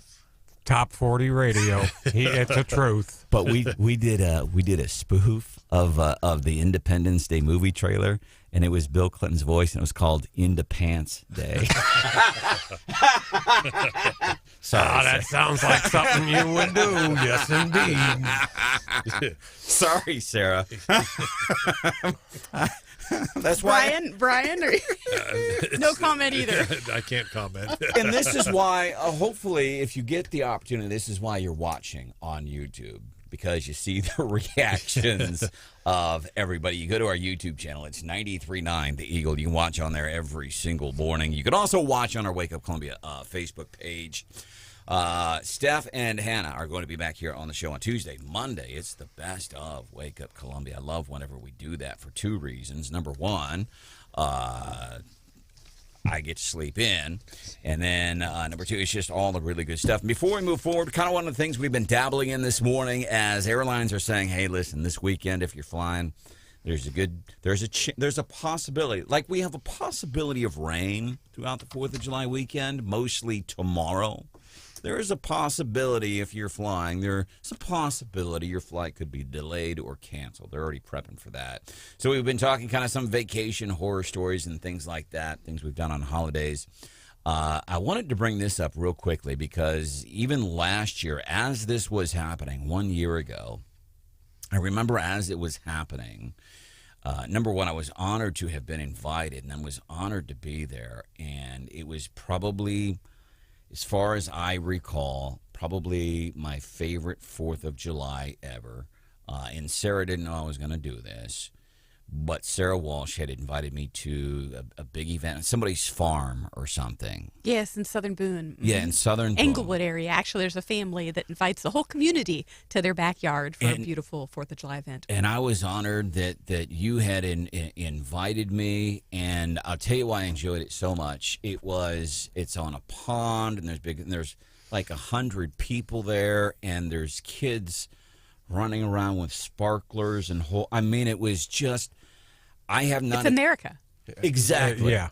I was going to say, I haven't experienced, I can't remember the last time I experienced that much Americana in one of my favorite pictures, and it lives out there somewhere on our Wake Up Columbia Facebook page, and if Hannah were here, she would get it up. But I want to hold this up to our camera first. Chris, can you zoom in on my camera so that people can see this? Can you zoom in on my camera for people that are watching on YouTube? It is a picture of Sarah and I, and we're walking, and it wasn't a posed picture, by the way. It was just somebody, and Sarah and I were walking and talking, probably strategies. I don't know what we were talking about. It was just one of my favorite pictures, and it was just the whole event. It was very cool. And just wanted to make sure that we mention that before we move on to the next thing here on Wake Up Columbia. And now for nominees for the winners and losers of the week on 93.9 The Eagle. All right, every Friday, 8:35. So we used to nominate winners and losers of the week. And you know what would happen? People would get mad. Well, why don't you just pick them? All right. So then, this is a true story. And then they get mad anyway. Yes, that's exactly what happened. So then we would pick winners and losers of the week. Well, here's what would happen if we picked somebody that they didn't like. Never judge a baby contest. Right? And so then people get, well, why did you pick that person as a winner? So this is how we're doing it. We pick winners and losers of the week. Dad, who you got? My winner for the week is the Supreme Court because they did their job. They ruled on the law in accordance with the Constitution. That's what they're supposed to do. They are the winners this week. On most of the rulings, maybe not. And I haven't seen the ruling on the last one. Remain in Mexico. Remain in Mexico, yeah. And I don't know the reasoning. Well, up front, do I necessarily agree? No. But I would have to look at the ruling to see how it's written, to see they based it on something, I'm sure, a law, the Constitution itself, and that's what I need to see. So I'm this particular court, I'm going to say they ruled on the law. And that's the thing. Here's the weird thing, because to dovetail with what you're talking about, one of my losers of the week is this dude. The outrageous behavior of the Supreme Court of the United States on overruling not only Roe v. Wade, but essentially challenging the right to privacy. And he basically had the same thing to do regarding the EPA ruling yesterday, this ruling that goes against the Biden administration. So they are critical. And that's the thing. So I see the challenge sometimes. Okay, Supreme Court justices, Joe, just so you know, I don't know if you missed, I learned this stuff in the third grade. We have three branches of government. There's checks and balances. In the Supreme Court, they're not there going, oh, yeah, I'm in favor of stricter regulations because of the environment. That's not what they do. It's not their job. They make judgments based on the law. And Joe's reaction there really completely encapsulates the left. So that's why I picked Joe as one of the losers of the week. And it's not just because it's Joe. It's not a conservative talking point kind of thing. It is a fact. That guy, Joe, that dude, he doesn't understand. This dude is what, 89 years old? Or 70 now? Sorry, 79. He lacks a there's probably some young kids listening to Wake Up Columbia this morning, third or fourth graders getting ready to go with mom and dad for a long weekend or whatever, third or fourth grader that has a better knowledge, has a better understanding that the Supreme Court doesn't judge based on opinion. It's on law, and there are checks and balances, and there is I promise you, I'll bet you $1 million. There's a third or fourth grade kid that's listening that says, yeah, Mom, Joe doesn't, and who's this Joe guy? And disclaimer, that's not a real bet because I'm sure you don't have $1 million. Well, here's the thing about bets on Wake Up Columbia. So I'll bet $1 is just kind of a fun thing. Steak dinner I'm for real about. $1 million bet I make when I know I can't. Just trying to help you out there, just in the case. I appreciate it. For example, I bet the last time I made $1 million bet, I bet that in a meeting where they were going to be talking about loosening up some COVID restrictions in the city of Columbia, I bet $1 million that none of our local servants were going to come out and say, hey, you know what? Since we're in America, we're going to do two things. Number one, we're going to take our boots off the throats of businesses and let them do their business. And number two, since you're an American, we're going to let you choose what you think is best for you. I did not lose that $1 million bet. Local servants in Columbia did not come out and say, hey, since you're Americans, we're going to let you make your own Very sad. decisions. Sarah Walsh, who you got for winners or losers of the week? Well, I'm really thinking along your dad's lines. Yeah. I agree. Supreme Court. I mean, wow. I mean, with Dobbs, I was at a huge pro-life rally. Prayer warriors throughout the decades have been praying for the sanctity of life and for our government not to, to basically fix that, because we've always thought that was a misinterpretation of the Constitution. So with the Supreme Court saying that that abortion is not a constitutionally protected right and to leave that on the states was huge. And specifically, Justice Clarence Thomas, he has stood strong even though he's received threats. Yep. And so God bless him.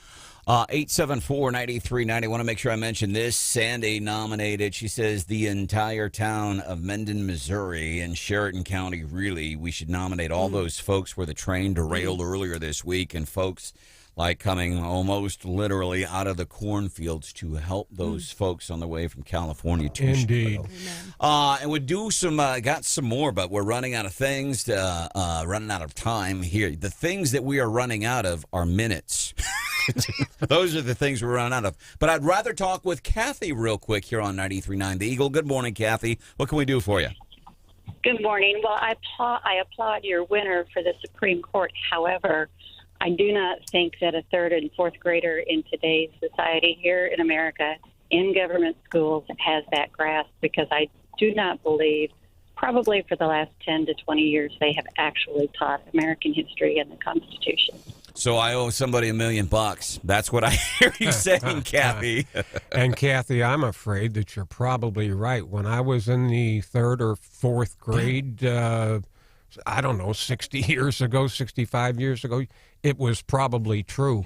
Today, I'm afraid, Kathy, that you are correct. All right, interesting point. Kathy, thank you for taking time out of your day to be a part of the Wake Up Columbia family here on 93.9 The Eagle and 93.9theeagle.com. Maybe we'll wrap up here in the next few minutes, maybe some more winners and losers of the week. You got somebody you want to put forth real quick?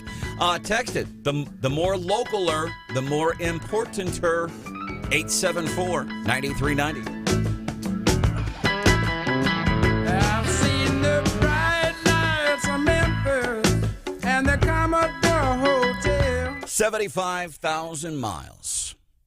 That's how many miles my car, which is 16 years old, by the way, had 75,000 miles on it when I got it. Now it has 141,000 miles. And I have no qualms with my car. Because have you ever done the thing, you get into your car and you've had it for a while, and some mornings you get in there and you turn the key and you're like, is today going to be the day it craps out on me? I don't ever get that feeling, because I've been taking my car since 75,000 miles to Gap's Automotive Repair Shop in Columbia. Two things that I personally love about Gap's, and I love what they do, and that's why I want to share it with you. Number one, they are small and they are local. Number two, same people have been working on my car over the years now. It's the same people, because it's a small local business. And I get it. Everybody, you go to some place, and I'm not knocking them, but, you bring your car in and they type some stuff in the key. Oh, yeah, here's what we did last time. But here's the benefit for me, and I think the advantage for a lot of us with Gap's Automotive Repair Shop, since it's like Gus, it's the same people. They can punch my stuff up in the computer, but they're also the ones that are driving my car. And they know, hey, Branden, this is a little different. Didn't notice that last time I was here. That, to me, is huge. I think you would find that the same thing. I think that would be your experience, too. Gap's Automotive Repair Shop. Check them out. They're on Vandiver in Columbia and in Boonville.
Wake Up Columbia on 93.9 The Eagle. The world is watching on Facebook Live.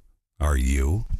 All right, Sarah Walsh, thank you so much for hanging out with us on Wake Up Columbia this morning. Thanks, so glad to be here. Real quick shout out, Ashland, Missouri Police Department's raising money for a K-9, and folks can learn more at Southern Boone Area YMCA's website. And you might call him Dad. Most folks call him Henry. Dad, thanks for coming in and doing the show this morning, man. I thoroughly enjoyed myself, and I really enjoyed doing it in front of Columbia. I love hanging out with you guys. Stephanie and Hannah, the producer, are going to be back here on Tuesday, Monday. It is the best of Wake Up Columbia, my dad's favorite show. Coming up next. See ya.